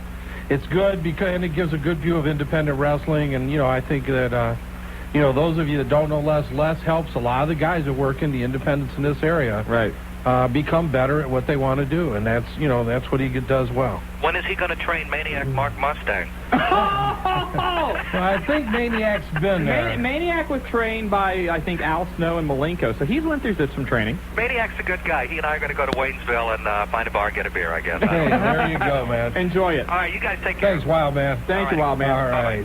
457-WING, the phone number if you want to jump on board the Wrestling Guys. And, man, this Listener Awards of the Year is just really taking off. I'll tell you what, I can't wait till next week. We're going to have a lot of people in the studio.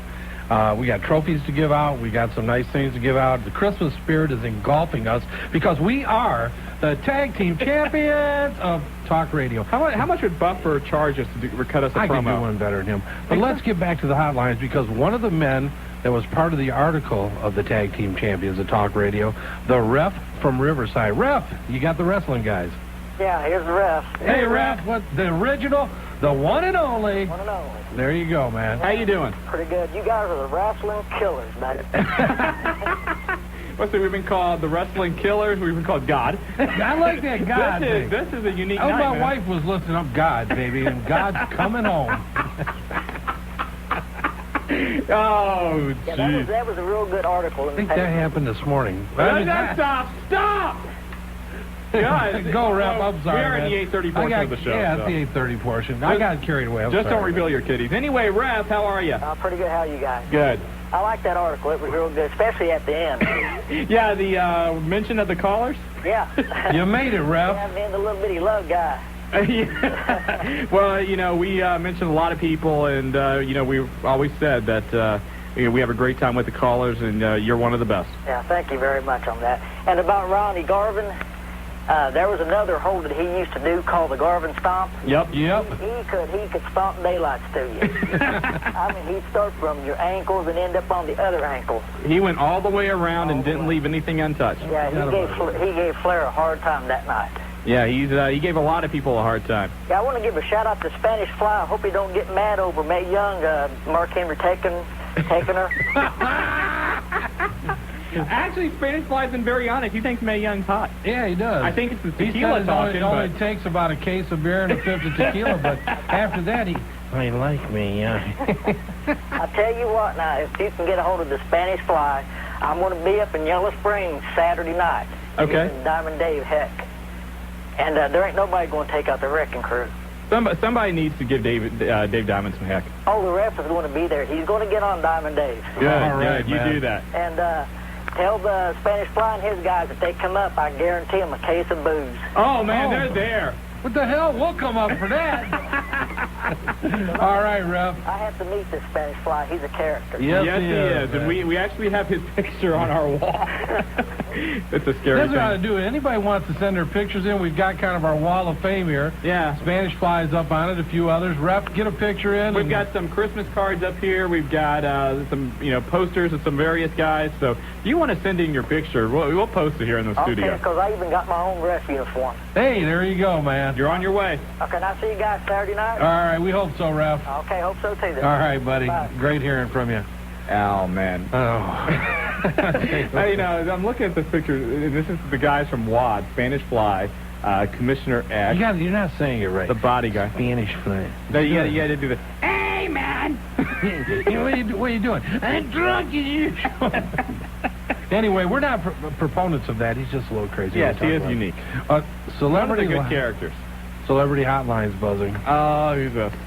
How do they get the number? Big Daddy and Big Brother on the hotline. Together? I don't know. It must be one hell of a big phone. That's a huge line. So sit back and relax. Listen to what we got to say. What do you got to say? Shawn can never get them stid'em because Maniac Mark already did them. Oh, jeez. We've been listening to you guys, and I'm an avid caller of your hotline and your radio show. I might not call in every week like the rest of the independent marks out there. Ooh. Like Wildman Dave Diamond, who has nothing better to do all day than call everybody's hotline and then page us up and say, listen to mine.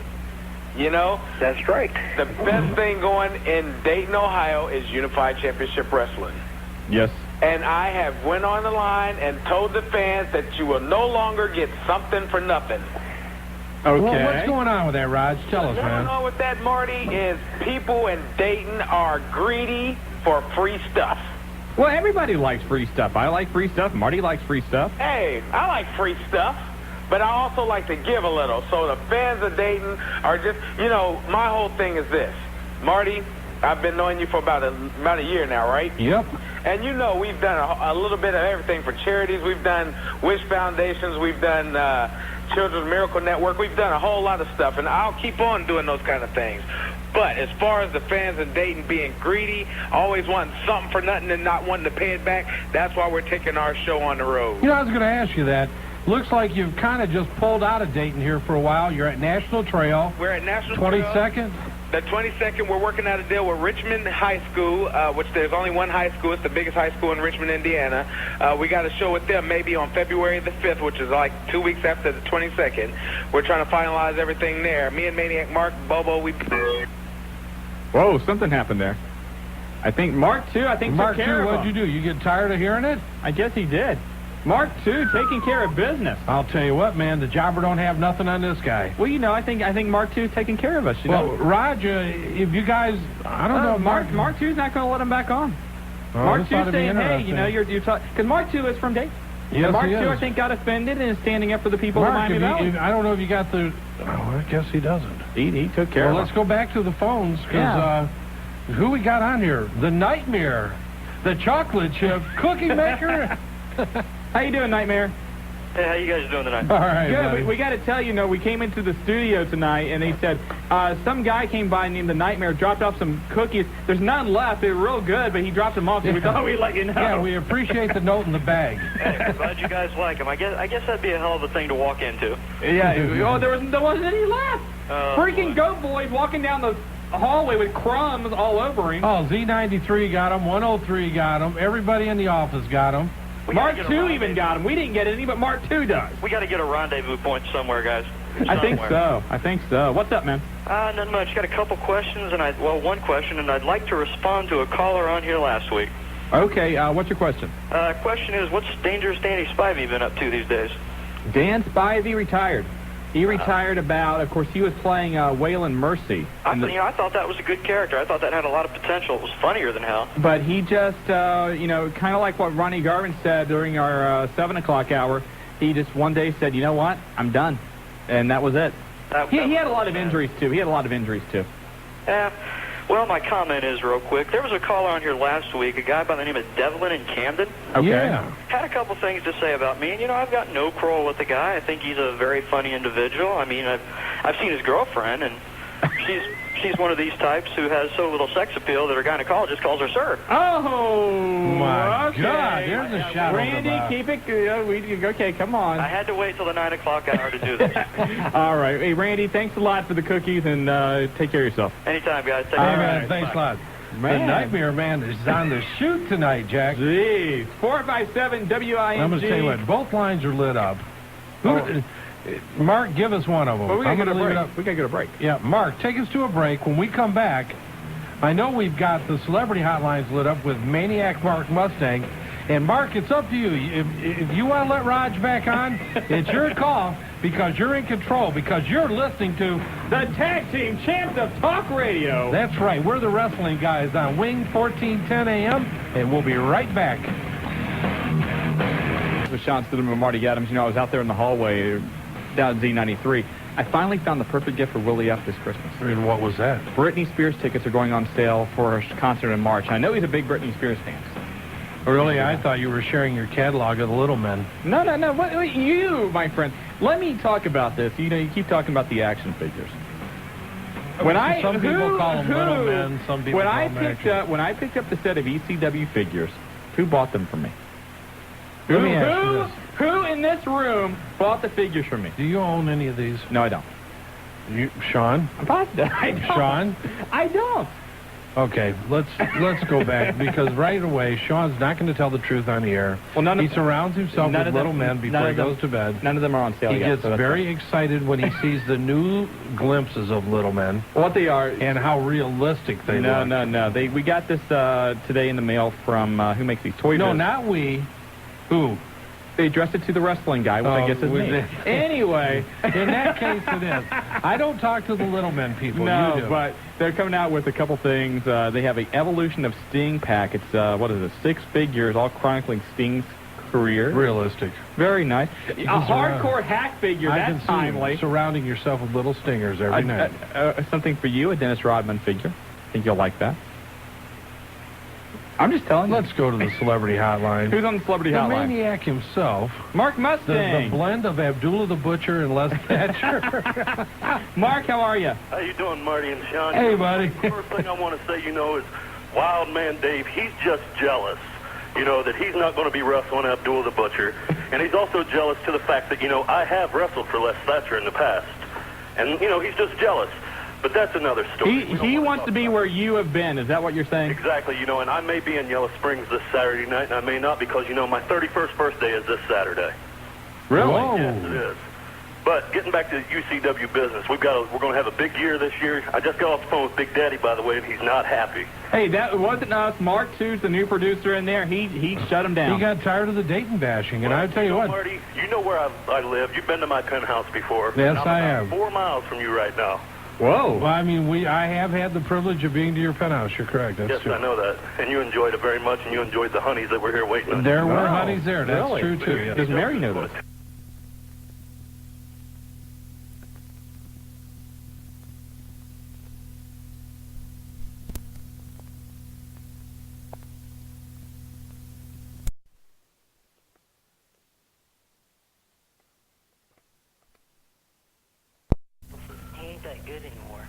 Well, okay.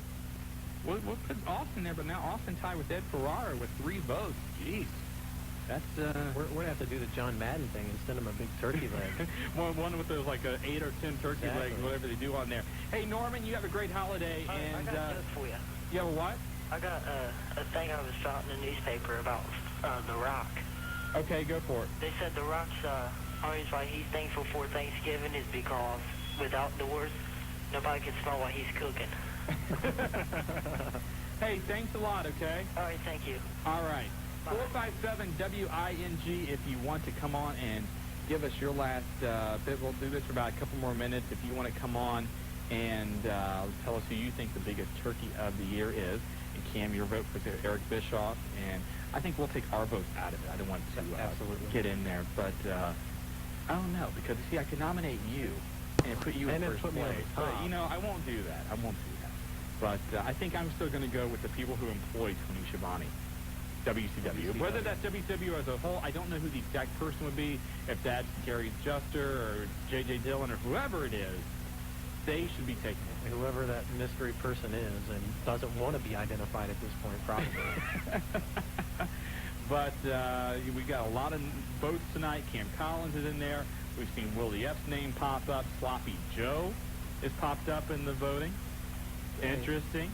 Love Man's in there. Michael Cole, Viscera. Who else? Hulk Hogan. Vince McMahon. We've had there. Cam Collins in there. We've had Hop Singh. Brian Christopher. The Heroes of Wrestling. We've had Cam Collins. We've had I think you said Mike Awesome and Cam Collins. And a lot of votes in there. So 457-WING, and the jobber's going to pick out who that is, and the winner will get the Mankind book. And I'm a little bit disappointed in Marty Adams. He did not call like he said he would. I don't know what it is. If he's on the eternal hunt for Pokemon, or he's just busy with that baster, I don't know. But that basting is a big job. Basting's a tough job, especially with the turkeys he's got to take care of. Back to the phone lines. We've got Amy on the phone. Amy, welcome to the Wrestling Guys.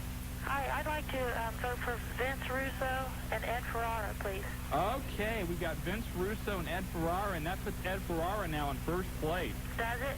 It does. Now, are you upset with Ed Ferrara over his Jim Ross character? Or just because that's why I want him. You don't like how WCW is going? I don't like it at all. Okay. Now what specifically don't you like? I don't like how they're backstabbing WWF at all. Okay.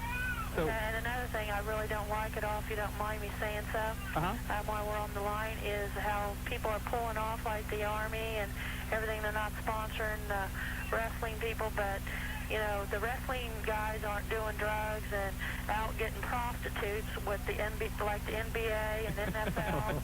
You know what I mean? And I think they need to, consider Nike. Maybe Nike ought to pull away from them, and maybe there wouldn't be so much of that crap. Stone Cold, The Rock, all them. You know, they get a little violent, but what do they want? I mean, do they want stuffed animals out there fighting? It's wrestling, you know. You've got a good point. It's the real world here. You've got a good point, Amy. Okay, well, you guys have a great Thanksgiving. You do the same, okay? All right, bye-bye. Take care of yourself. And we're going to take one more call tonight on our Turkey of the Year, and it is it B-E-T or Bet? What do we want to... Who is it? Huh? Bet. It is Bet. Mm-hmm. Okay. How are you, Bet? I'm fine. How are you? I'm doing fine. Good. Mine's Ed Ferrara. Ed Ferrara now taking a commanding lead. Now, why do you believe Ed Ferrara should be the Turkey of the Year? Because of the Jim Ross thing. You don't like that? No, not at all. Yeah, I mean, Ed Ferrara did that in WWF. He was, in case people are trying to remember, he was the fan that, what was his name, Tiger Singh or whatever. Tiger Ali Singh. Tiger Ali Singh pulled out, and that was who Steve Williams came down and did that Dr. Bomb to, and now he's doing it in WCW. And it just goes to show you my belief that the number one reason that Russo and Ferrara went to the WCW, it wasn't because they were burned out. It wasn't for more money. Why I'm sure that contributed to it is it was the opportunity to get themselves over on TV. I think more than anything else, they went there to help get themselves over. And Vince Russo said in Entertainment Weekly a couple weeks ago, it was frustrating to hear people talk about how much of a genius Vince McMahon is when I'm the one that was doing all the writing. So that's not a quote, but that's paraphrasing a little bit, but that's really what he said. So basically they're out to prove a point, which is what they're doing week in and week out. Yes. So, I think they're sick. Yeah, you are kind of, anytime you're making a fun of a person with a physical ailment like JR. And all he has to do is when he comes to the ring and when he's on camera is have a normal face. He does not need to squint the one eye like JR has. Take that away, and I think it's a hilarious bit. I mean, yes, he does do a very good impression of Jim Ross vocally. It is, funny when he repeats, cheer, cheer, cheer. That's funny. The candy was hilarious. Yeah, but when you start doing the physical things with your face and everything, mocking that aspect of Jim Ross, and, there is a lot of people. Jobber, by the way, here you go. You have to go and pick a winner. Okay, you got everybody written down. I do. Okay, now go. Jobber, come down here. People can't hear you talking behind me. Get on the mic. Okay, I got all the names. You go here. You go in the other room. You go in the other room. You put them all in a hat. Okay. And we'll have you on the mic here in about a minute, and you can draw a name out, and we'll pick out, and that's the person who gets the Mankind book. Okay, You got that? Yeah. You go do that. Okay? Go. Hey, we're talking to Bet here, okay? Okay. Thank you. Bet, you still there? Okay. But, a lot of people behind the scenes, especially in WCW, do not have a favorable opinion of Jim Ross. But the wrestling fans love him. And I think when you do that, you and everybody else really that doesn't really care what goes on behind the scenes, it just ticks you off. Well, and then making fun of him, so look who they've got to announce. Exactly. That's true. I mean, if you had somebody good, there would be one thing. Right. To make fun of somebody else on a different level than the disability. But when you have Tony Schiavone, I think you ought to keep your mouth shut anyway. I think WCW has a good announcer in Bobby Heenan. I think Scott Hudson is excellent, but Tony Schiavone is just bad. Yeah. Hey, Bet, you have a great holiday, okay? Thank you. Thank you Thanks, very Bet. much. And Jobber is busy in there tabulating and calculating and figuring out the winner. Cam, I want to thank you again for filling in for Marty tonight. Thank you very much for having me. As always, it was a pleasure doing the show. And, of course, if you want to hear Cam, you can do so on the UCW hotline at 640-1921. I should just keep going 285. I was saying you're going to change me on hotlines there. No, 640-1921.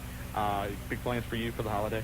Oh, spending time with the family. Yeah, always a good. And watching those football games. Yes, I got to turn my football lineup tonight, fantasy-wise. Thank you very much. Jobber now is ready. Jobber, are you there? I am here. Now, Jobber, real quick, what are your plans for Thanksgiving? Oh, I'm planning on eating turkey and playing football and watching TV and whatever else I feel like doing. How's that sound? Obligatory Thanksgiving nap after the turkey. That's what I'm looking forward to. That's always the best part of Thanksgiving, the nap afterwards. Now, you have diligently went through all of the callers tonight. Correct. Okay.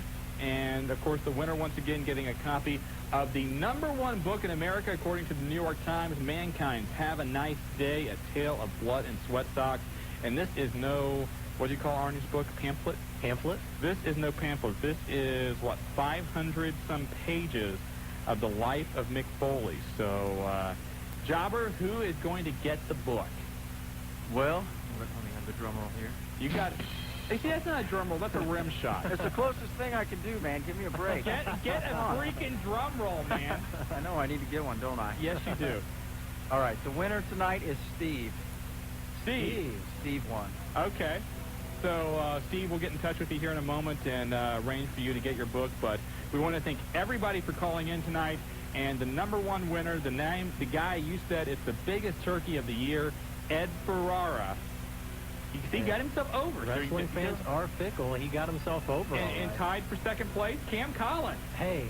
I don't have a runner-up. I don't know. Maybe we'll have like a runner-up drumstick for you or something. I don't know. Just cook me up something, man. I'm game. We'll do that. Don't forget, you can listen to the Wrestling Guys every day by calling the Wrestling Guys hotline at 285-0991 for the vacationing Marty Adams. For Cam the Man Collins, for the Jobber, I'm Shawn Stidham. Have a great Thanksgiving holiday. Take care of yourself. Be safe out there. And we will see you next week here on the Wrestling Guys on Dayton's first 1410. We're going to take the show on the road. Just like Big Daddy said, we're tired of Dayton. Nobody comes out and supports us, and that's fine. So you're going to the home of the Indians, Carlisle. And what role will the Love Man have in all this? Well, since the Love Man has become a very close personal friend of mine, I'm sure he'll probably be back in the locker room with the guys. Really? Yeah, just hanging out, getting autographs and stuff. Just like you used to do, Shawn. Oh, God. Oh, gee. Oh, Your man. name's Shawn. See those girls over there? I didn't get them because Maniac did them. Oh, well, Right?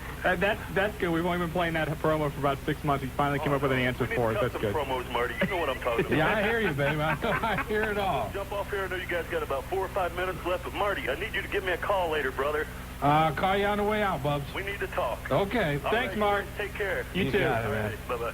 Oh, Maniac geez. Mark, man, I'll tell you what, sound a little pumped up.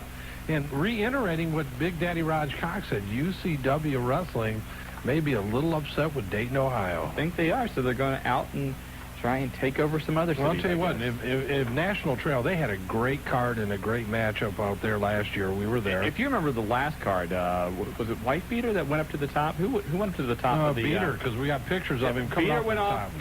They have a stage, and they have like one of those ladders they used to referee volleyball matches, and this was on top of the stage. He puts Hop Sing on a table, climbs onto the top of the stage, then on top of the ladder, and dives off, putting Hop Sing through the table. That was an incredible match that night. No doubt about it, buddy. Well, I'll tell you what, let's go back to the phones. Who we got on the phones, Mark? Doc Love? Doc Love, you with the wrestling guys? Hey, what's up, guys? Hey, how's it going, man? All right, what are you guys up to? Not much. Well, we're closing it out, man. It's been a quick 2 hours tonight. Hosting a radio show. I'll tell you what, you heard Dave Diamond on here saying he's coming after the Wrecking Crew Saturday? Yep. I'll guarantee you one thing. If Dave Diamond gets in the Doc's face, I'm going to smack him so hard that his mom 2 states away is going to feel it. Well, you can do that with just a flick of your finger. I mean, he's not that big. No, but there's a lot of hair there that you got to go through to get to the face. Hey, Doc, we've mentioned it all night long. You got the show this Saturday. John Bryan Community Center right up in Yellow Springs. That's it, buddy. I'll tell you what, if you guys come out there, hell, I'll hold him and let you guys smack him. Oh, well, man. Yeah, I don't have anything personal against Dave. Marty, I don't know if you want that's to. all right. We'll just watch. Well, if you've seen what the guy looked like, that would be enough to have something against him. Oh, yeah, we appreciate the offer, but, Marty likes to watch, so we'll just do that. Yeah, we're warriors. We're just... I'll smack him for you. All right, man. Hey, Dave, I'm sorry, not Dave, Stevie. Sorry. That, I might have to smack you. I'm sorry. Come on. Stevie, have a great show this Saturday, and again, the number 229-8189. Hey, thank you guys for everything you're doing for us. Hey, we appreciate it. Good luck, man. Once again, go to the hotline. Go to their hotline at 229-8189. Go to our hotline and go to the calendar of events. But this is for a good cause. If you bring a toy, it's half price admission, $5 only. If you don't, it's $10. All the proceeds, 100%, go to charity. Should be a great night of professional wrestling in Yellow Springs. But also, while we're talking, January 22nd, UCW leaving Dayton, Ohio, National Trail High School, 640-1921 for information on that. And also, we're still getting information on IWO the same night on the 22nd at the Dayton Academy of Gymnastics, 229-8186 for information on that. We told you the 29th. And that show, the IWO show, going to be a benefit for the American Cancer Society. Okay. Yeah, absolutely. And while we remember this, we did a little thing last week. If you sent in an email, E for Excellence won the super ticket. Bret Hart and Road Dogg, for you D-Generation X fans, will be appearing. Road Dogg at Classic Cards. Call 743-1792. We have a super ticket because Bret Hart's coming 2 weeks before that. Get both of them. Get your pictures. Get the autographs. $30. That's only till January 1st. And tickets have been going fast, and we haven't started advertising it and haven't put it out in a newsletter. Makes a great Christmas gift. Also, this Sunday, the Wrestling Guys will be at Pulsations Nightclub. That's in the Normandy Square Shopping Center on State Route 725. Starrcade live on pay-per-view. You're allowed to get in if you're 18 and up. If you're 18, it's $10 to get in. Between 18 and 21, it's $10. Over 21, $5. All the Ron's Pizza you can eat. We saw them carrying them in 10 boxes at a time. And I'll tell you what a great time. 21 screens, 51-inch TV screen, a bikini contest afterwards. I heard you entered the bikini contest. Is that don't true? even start that. I'm telling you, it was because on the internet. internet. Go to bed with if little it was men. on the internet, I don't go to bed with So any don't little start men. with that. And I'll tell you what, some honeys passing out the drinks. But in the Pulsations, the undisputed king of pay-per-views in the Dayton area. And they have a lot to offer. If you want to know more about their different ladies' nights and whatever, the number is 291-9212 Pulsations Nightclub, State Route 725, Normandy Square Shopping Center. By the way, they are now the official sponsors of the Wrestling Guys Hotline. at 285-0991. If you call it today, option number 3, you have the SmackDown taping results. Call it tomorrow, option number 3, you've got the WCW Thunder results, along with the daily news update, the calendar of events, and so much more. Well, I'll tell you what, give Pulsations a call, stop by there, let them know you appreciate them being a sponsor of the Wrestling Guys. They're making it all happen, and I'll tell you what, it's almost over, man. And one more thing, you have until Monday to get your entries into the Wrestling Guys 1999 Listener Awards Contest. Drop them off here at the station or mail them to 717 East David Road, Dayton, Ohio 45429, or send them via email, thewrestlingguys@AOL.com. We want to know Wrestler of the Year, Tag Team of the Year, Match of the Year, Storyline of the Year, Caller of the Year, and your pick for Local Independent Wrestler of the Year. We're going to give away a bunch of prizes next Wednesday night. And if you have any other awards you want to make up, create, think it's going to be funny, put them on there. We're going to talk about it all next week here on the Wrestling Guys program. Whew. And I'll tell you what, they've been coming in. We've been getting emails as the show's been going on. Get them over to us because it's... Here's one. I'll tell you what, it's Cam Collins, Hotline Announcer of the Year. Somebody voted him that. Cam Collins? Cam Collins. Cam, tell your wife enough of the emails. Willie, stop changing your name on the internet and sending in ballots. By the way, Wrestling Guys Hotline again, 285-0991. And next Wednesday is going to be a very good show. No doubt. And for those of you who didn't hear, 2020, this Thursday night, Les Thatcher, Main Event Pro Wrestling, Heartland Wrestling Association.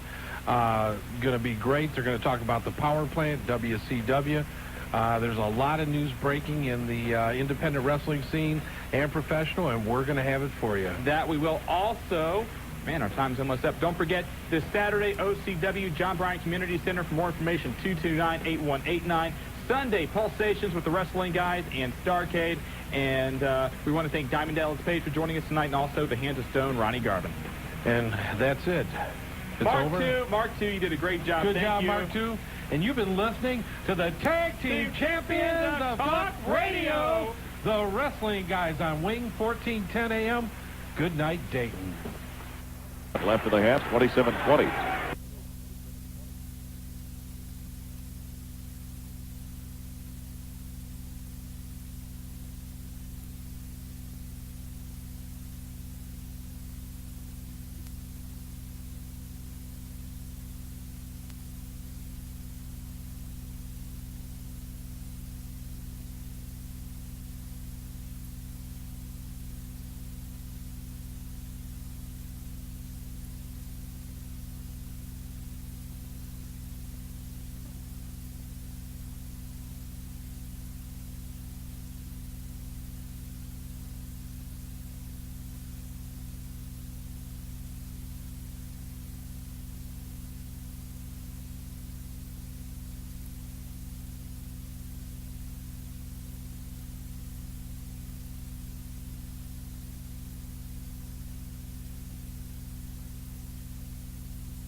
Sucking up because, whatever, but I think that when he's given a chance to shine, he can really go. Well, a lot of people criticize Rob Van Dam for being nothing but a spot artist, and they feel like that's one reason he's not going to go every go. I never said that. Don't point at me. I've heard that.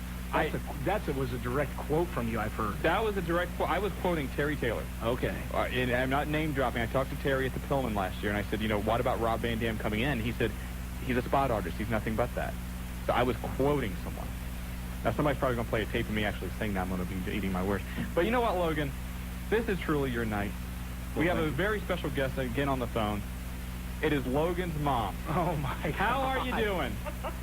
Oh, I'm doing just great. Good. My mom. Now, we were talking a little earlier. You may have heard about Oliver the Bear and some of the, some of the things in Logan's childhood that made him the man and the independent wrestler of the year that he is now. Don't forget Somebody. Somebody, yes. And Petey the Pillow. And we must admire... That was one of the same. That was an alias. We must admire your mental fortitude for having to put up with these two guys growing up. Hey, listen, they weren't the only two in the pot. There was 3 more that went along with them. Busy there, weren't you? Oh, trust me. Things like this teddy bear being in the microwave only came out when they all grew up. because they didn't want Mom finding out about it. We were very smart. We realized that, sort of like the bachelor party, what happened there had to stay there. So what, did you rule with an iron hand? Yeah, I pretty much tried to rule with an iron hand, and that's the reason, I guess, that I've got such a great bunch of boys today. Don't believe her. She was a pushover. And, yeah, I really am a pushover. But I just wanted to tell him congratulations. His brother Dave called and wanted to let him know how proud he was of him. And, of course, you know, I caught the interview with Alan. And Alan. One of the few people in the country that call him Alan. Hey, I have the right to call him Alan. Yes, you do, Ma. She won't kayfabe that for a second. No, there you go. First thing she says to me, have you seen Alan lately? But, you know, I have to say that I really enjoy being around all of these guys in the area, especially my sons, but all of these guys at the independent shows, they're a great bunch of guys. And also Marty, pleasure listening to both you and Shawn. Thank you. And so anyway, like I said, not to hog your airtime, I just wanted to call in and so say congratulations to my son, and I really am proud of him. Well, thank you, Mom. Well, I'll tell you what. Blushing. I'm blushing. You know, let's face it, you know, you can't go to very many independent events, and you and Stan are there. You guys have always been, it seems to me, very supportive. And Stan has, I think, the only Al Snow Logan Kane T-shirt there is. And anytime you see, go to one of Logan's cards, you're going to see him standing there with that shirt on. But remember, we are taking orders, so. But yeah, and it's great. And you know, can be delivered in time for the holidays, right, Logan? Definitely. Okay. For those of you that don't know, I know you've been through a lot of problems lately, and you know, God, we hope you're feeling a lot better and that you feel great for the holidays. Oh, I do, immensely. And Logan, I'll expect my Beanie Babies tomorrow. What, did Al tell you I'm going by his house Christmas Day? Somebody let the cat out of the bag, Marty. I got a shipment of Beanie Babies for Al that I got to deliver. Oh, no. Now I'm, like, delivering Beanie Babies again. It never stops. I went through this earlier this week. Good Lord. Well, listen, you guys have a great Christmas and you too. A wonderful New Year's, and I know that there's going to be a lot of exciting things happening next year. So Lord knows this past year has been exciting enough, and we're ready to get rid of it, but except for the fact that this award that Logan has gotten tonight is fantastic, and we always thought that the fans really liked him, and of course we know how much he likes the fans and enjoys being around them, putting on a show, and just talking to everybody. So. Oh, Ma. Well, Marty said he'll give him a big hug and kiss for you, so we'll take care of that. Okay, listen, you guys take care and Merry Christmas. You too. All right, Ma. Thanks for calling. See Marty, do you want to do this on the air? The big, you know. Now, oh my God! What's with the tongue? Here's a napkin. Are you gonna give one to the fly, man? Come on. You know, we got to go to a break, or Jobber's really going to get. So when we come back, some more of your votes. Plus, we got some Christmas prizes to give out. Absolutely. We're going to do it all in the last 10 minutes. So stay in your seats. You're listening to the Wrestling Guys. Shawn Stedham and Marty Adams. We'll be right back, Dave. Logan, this will be your music, right?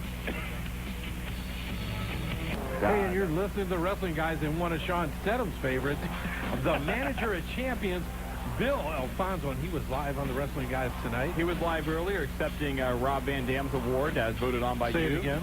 Rob Van Dam. Rob Van Dam. He is the 1999 Wrestling Guys Listener's Choice Award winner. Thank you very much, Fly. In case you're just joining us tonight, we have Tag Team of the Year. Marty, shut up. Tag Team of the Year, we've got the Hardy Boys. The problem is we're not going to be on next week, and Marty's got... Go ahead. Say it. Hardy Boys and Tag Team of the Year. Do that again, Drink it. They won't throw up. Oh, jeez. Okay, go, Shawn. Okay, Tag Team of the Year was the Hardys. Match of the Year, Edge and Christian double ladder match against the Hardys as well. Your Storyline of the Year, people voted Austin versus McMahon. Once again, it's that. And Independent Wrestler of the Year in the studio with us. And how sweet it is. Hey, actually, do the Logan Hardys, Kane. Do the Hardys get 2 plaques since they won 2 awards? Or actually, it's 4 plaques. They each got 4. Oh, and let me read another Marty's one. looking going, I'm not paying for 4. Yeah. Indie Federation of the Year, VCW. I'm a loyal UCW fan, but There's been a lot of things going on lately. I know many of the UCW guys work on VCW shows, but VCW is very exciting. And if you haven't been to Piqua to see a VCW show, you don't know what you're missing. We also had votes, Tim Applegate, best comeback of the year, Fit Finley. I think a lot of us would agree with that. That's a pretty good comeback. Logan? Logan's eating Chewing pizza. a power bar, excuse me. I'm sorry. Yes, that is it. I'm sorry, Les, it wasn't pizza. It was a power bar. Also, FTB. I bought it at Left Statue. The Mecca's at a discount, I might add. Yeah. Simply the Best called in worst wrestler of the year, David Flair. Broadcaster of all time. It's a tie between Gordon Soley and Gorilla Monsoon. Hey, I like that. I thought you would. Little prompt, so everybody knows Gordon Soley, one of my all-time favorites. Nice to hear him on the Ric Flair tape that we put in at Pulsations. Once again, the heavyweight champions of pay-per-view, Pulsations. And we do have to mention again their big New Year's Eve bash, and $15 a person to get in, 291-9212 if you want to make a last-minute reservation. But the buffet, and Marty, you know all the items on the buffet, right? Hey, I'll tell you what, shrimp, beef, turkey, ham, and get there before the Millennium Tour gets there. For the love of God, tell me there's beer. Champagne that night. Champagne and party favors, squad. That's okay. At least it's alcohol. Now, guys, I've actually got a question. It seems like everywhere you go, food seems to follow. What's up with that? There's it's this guy here. It's Marty. It's all Marty. It's all Marty. It's all Marty. It's all about the Marty. What can I say? Hey, actually, I'm sitting here thinking you guys were talking about Violent Championship Wrestling. I have an award to hand out on my own. I was thinking about this, and it's actually going to be a three-prong award to kind of give props to somebody out there. It's going to be I think, a scariest bump, a most frightening moment, and a oh my God, what was I thinking award goes to the Atomic Rhino going through the flaming table this past summer at the Montgomery County Fairgrounds. That was insane. That still flashes in front of my eyes. And for those of you that don't remember or didn't have a chance to see this, second, third-degree burns, was in the hospital for, 4 or 5 days. Right. Has come back. I think 16% of his body was burned by that. And this, for those of you that think this is orchestrated, well, couldn't have told him that the 4 or 5 days after that happened. Exactly. And, things happen in this business, and Logan, I'm sure you know firsthand. Well, on the fly, I don't know what you know, but... I put my ass through a wall once. And we saw that on your tape. Saw the tape. On the highlights of what? The bar that the Rhino goes to sometimes, they did get a new drink out of it. You'll enjoy this. It's called the Flaming Rhino, but...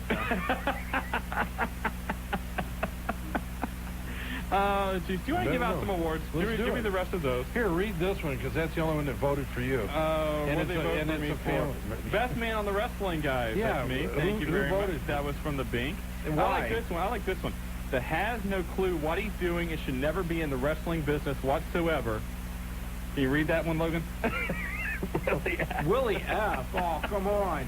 Even I've got a little bit of love for Willie F. Oh, gee. Hotline Announcer of the Year, Cam Collins of UCW. And we should say Cam and Willie both getting those awards after their campaigning. No doubt. And but I think Cam's been around a long time. He's a great guy. Does a great job over at the UCW Hotline.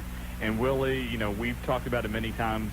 Simply, we both feel the best manager on the independent circuit right now. No doubt. And guys do it in no respect or disrespect to any of the other managers, but I'll tell you what, we get a lot of people that come through. We try to get to as many independent shows as we can. And Cam and Willie, best to you. You guys done a great job. We're looking to more out of you in the independent scene during the new millennium. Exactly. I'm starting to think I'm the only person who actually won an award that didn't start a grassroots movement to get it around here. You really here. didn't. You know what we should have had? Fly really didn't either. You two actually, kind of earned it. No, I didn't. I just follow my drunk buddies at the bar. Should have had an award for the guy with the real name that calls in on our show. Nobody has a name, man. The Bink, the Ref, the Hot. I don't think there is one. Spanish Fly is my real name. What are you talking about? The Spanish Leonard Fly. Leonard is my middle name. Well, you know what? We've got a bunch of stuff to give away. Everybody that wrote in, emailed in, we got a lot of stuff to get to. We're going to draw some names out here. Now, we will be getting in touch with you about how to pick up your prizes. Don't show up here at the station tomorrow. We're going to get in touch with you, and we'll give you a call, give you an email, whatever. Or we'll announce it on our hotline also. Exactly. And once again, write down the number. Get your pens and pencils handy. Okay. First thing, we got 3 of these to give away, so we're just going to start it right here with Mick Foley books. Logan, you want to draw the first one out of here? Of course. Rifle through there. And might I add, also, guys, don't listen to them. Show up at the station. Don't listen. Track them down wherever they may go. Let's see who we got here. The first winner of a Mick Foley book is Brian Carricker from Centerville. Brian, you get a Mick Foley book. The autobiography, Have a Nice Day. Is that still number one? It was about a week or two ago. Okay. Second in the Mick Foley book is the Mecca Sensation, Simply the Best. STV getting an award there for the Mick Foley book. And one more Mick Foley book goes to Tim Applegate. Tim also picks up a Mick Foley book. Now, again, we will be getting in touch with you about how to get these prizes. Fly, why don't you get over here and draw somebody? I can stand up, man. If you can. Let me tell you, if you don't get the information, call the hotline 285-0991. We will announce the winners again, and this goes to a set of Jack's WWF figures. Shawn Stedham. No. E stands for excellence, getting this. And actually, I picked that guy? You picked that guy. And actually, Logan, he voted for you as Indie Wrestler of the Year. Hey, he deserves it. Did you put him on top or something? Hey, anybody who voted for Logan Kane, I think you got a pretty good chance of winning something tonight. Okay. You want to elaborate on that, or we... One of their prizes. Oh, okay. Thank you very much. Just checking. Next thing we have to give away, and this is very cool. This is WWF Encyclopedia Volume 1. It's a very cool CD that has everything WWF-wise. We got to go and hurry pick one out here. This one goes to, that's just a blank piece of paper. What do we got here? Who we got here? This one will go to Lance Young. All Business Lance Young picks up WWF Encyclopedia Volume 1. And the grand prize winner, the winner of a Nintendo 64 is a copy. Marty Adams. No, a copy of WrestleMania 2000 for by THQ. We want to thank those guys for supporting us this past year. Absolutely. My entertainment system sucks, guys. Come on, Logan Kane. No. Pedro still needs one, guys.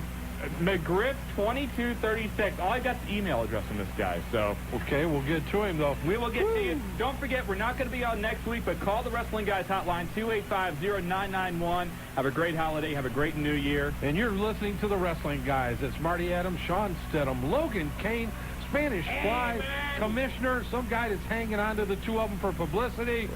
And we're out of here. Back here on the Wrestling Guys on Dayton's First, 1410 WING. I am Shawn Stedham, Marty Adams. Not here right now. He's on the way down to Cincinnati, and I'm sure if I see something he objects with, he'll be calling in.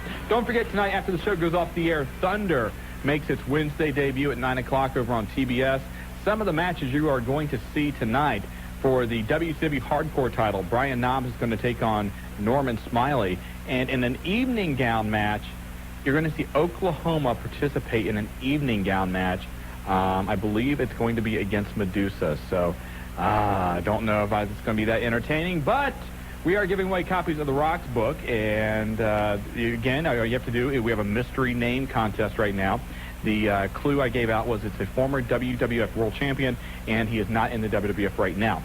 So as you call in tonight with your questions or what have you, give us your answer. You get one shot at it. And let's go back to the phone lines. And Tony in West Carrollton, welcome to the Wrestling Guys. Hey, how's it going? Good. How are you? All right. Wonderful. Hey, there's a question there. Would it be Nash? Nope, not Kevin Nash, but good try. Okay. Whatever happened to Tully Blanchard? Tully Blanchard was on the Heroes of Wrestling pay-per-view last year. He currently operates Tully Blanchard Ministries down around the Carolinas and still wrestles independently from time to time. But for a long time, he's been a born-again preacher. Okay. And that is currently where he is at. All righty. Okay. Thanks. Thanks a lot for the call. 457-WING, if you want to take Tony's place, let's go to Huber Heights right now and talk to Steve. Welcome to the Wrestling Guys. Would the answer be the Iron Sheik? Very good. Congratulations. I got a question. Go for it. I won the book for Mankind. Yes. And it's been less than 30 days, so the next person that calls, they could have my book. Hey, well, I appreciate your honesty. they could have the book for Rock if they can get the next question. Tell me what wrestler was known with the Al Garfield? Was what? The hole with the Al Garfield. I don't even know that one. Pampero Furpo. Well, you see, you've already given away the answer now. All day somebody probably heard it, didn't they? Okay. Okay. I don't know if we can do that, but I appreciate your honesty. Thank you very much. Was that the right answer? For the book? No, yeah. Yeah, it was. Was it? Yes, it was. But you're right. It's been less than 30 days. Oh, okay. Okay. Hey, do me a favor, though. Hang on the line, okay? Yeah. And I'm going to have Jobber get your information because we need to get the Mankind book to you, okay? I already won that one. Oh, did you already pick it up? Yeah. Okay, never mind then. Thank you very much. You're welcome. Thanks, Steve. Bye-bye. What I was talking about there, we did give away some books and some things at the 1999 Listener Awards. Some of you that won, when we went back to the letters, there was not a phone number or a address. We do need to get your phone numbers or emails or something, so you can either call or leave it on the Wrestling Guys hotline at 285-0991, or don't forget, the best way to communicate with us actually is through email, because we have more time to answer your questions and can get to it a lot faster, and that is the Wrestling Guys at AOL.com. Back to the phone lines, it is the Undertaker Guy. Welcome to the Wrestling Guys. Hey, how you doing? Good, how are you? Not too bad. Oh, but if you need a bodyguard, just get a hold of me. If I need a bodyguard? Yeah, just get a hold of me. Why would I need a bodyguard? Well, you got to put up with some of these heathens. Well, okay, I appreciate the offer. Thank you very much. And another, before I ask a question, but you know that guy that challenges the Spanish Fly? Yes. If he needs a partner, I'll gladly be a Fly's partner. You will be the Fly's tag team partner? Yeah, gladly. Well, that is good. Oh, yeah, my question is this. When The Undertaker comes back, have they any gimmick? What's going to be a storyline? We haven't heard anything other than they're waiting for some current storylines to wrap up so they can bring him in. I have no idea. I've heard that he would feud with the Big Show. I heard he would immediately go after the title. I've heard, they're going to stick him with Jericho. I've heard a bunch of different things. I really don't know which one. Jericho? What's he going to do with Jericho? I guess he's going to wrestle Jericho, I would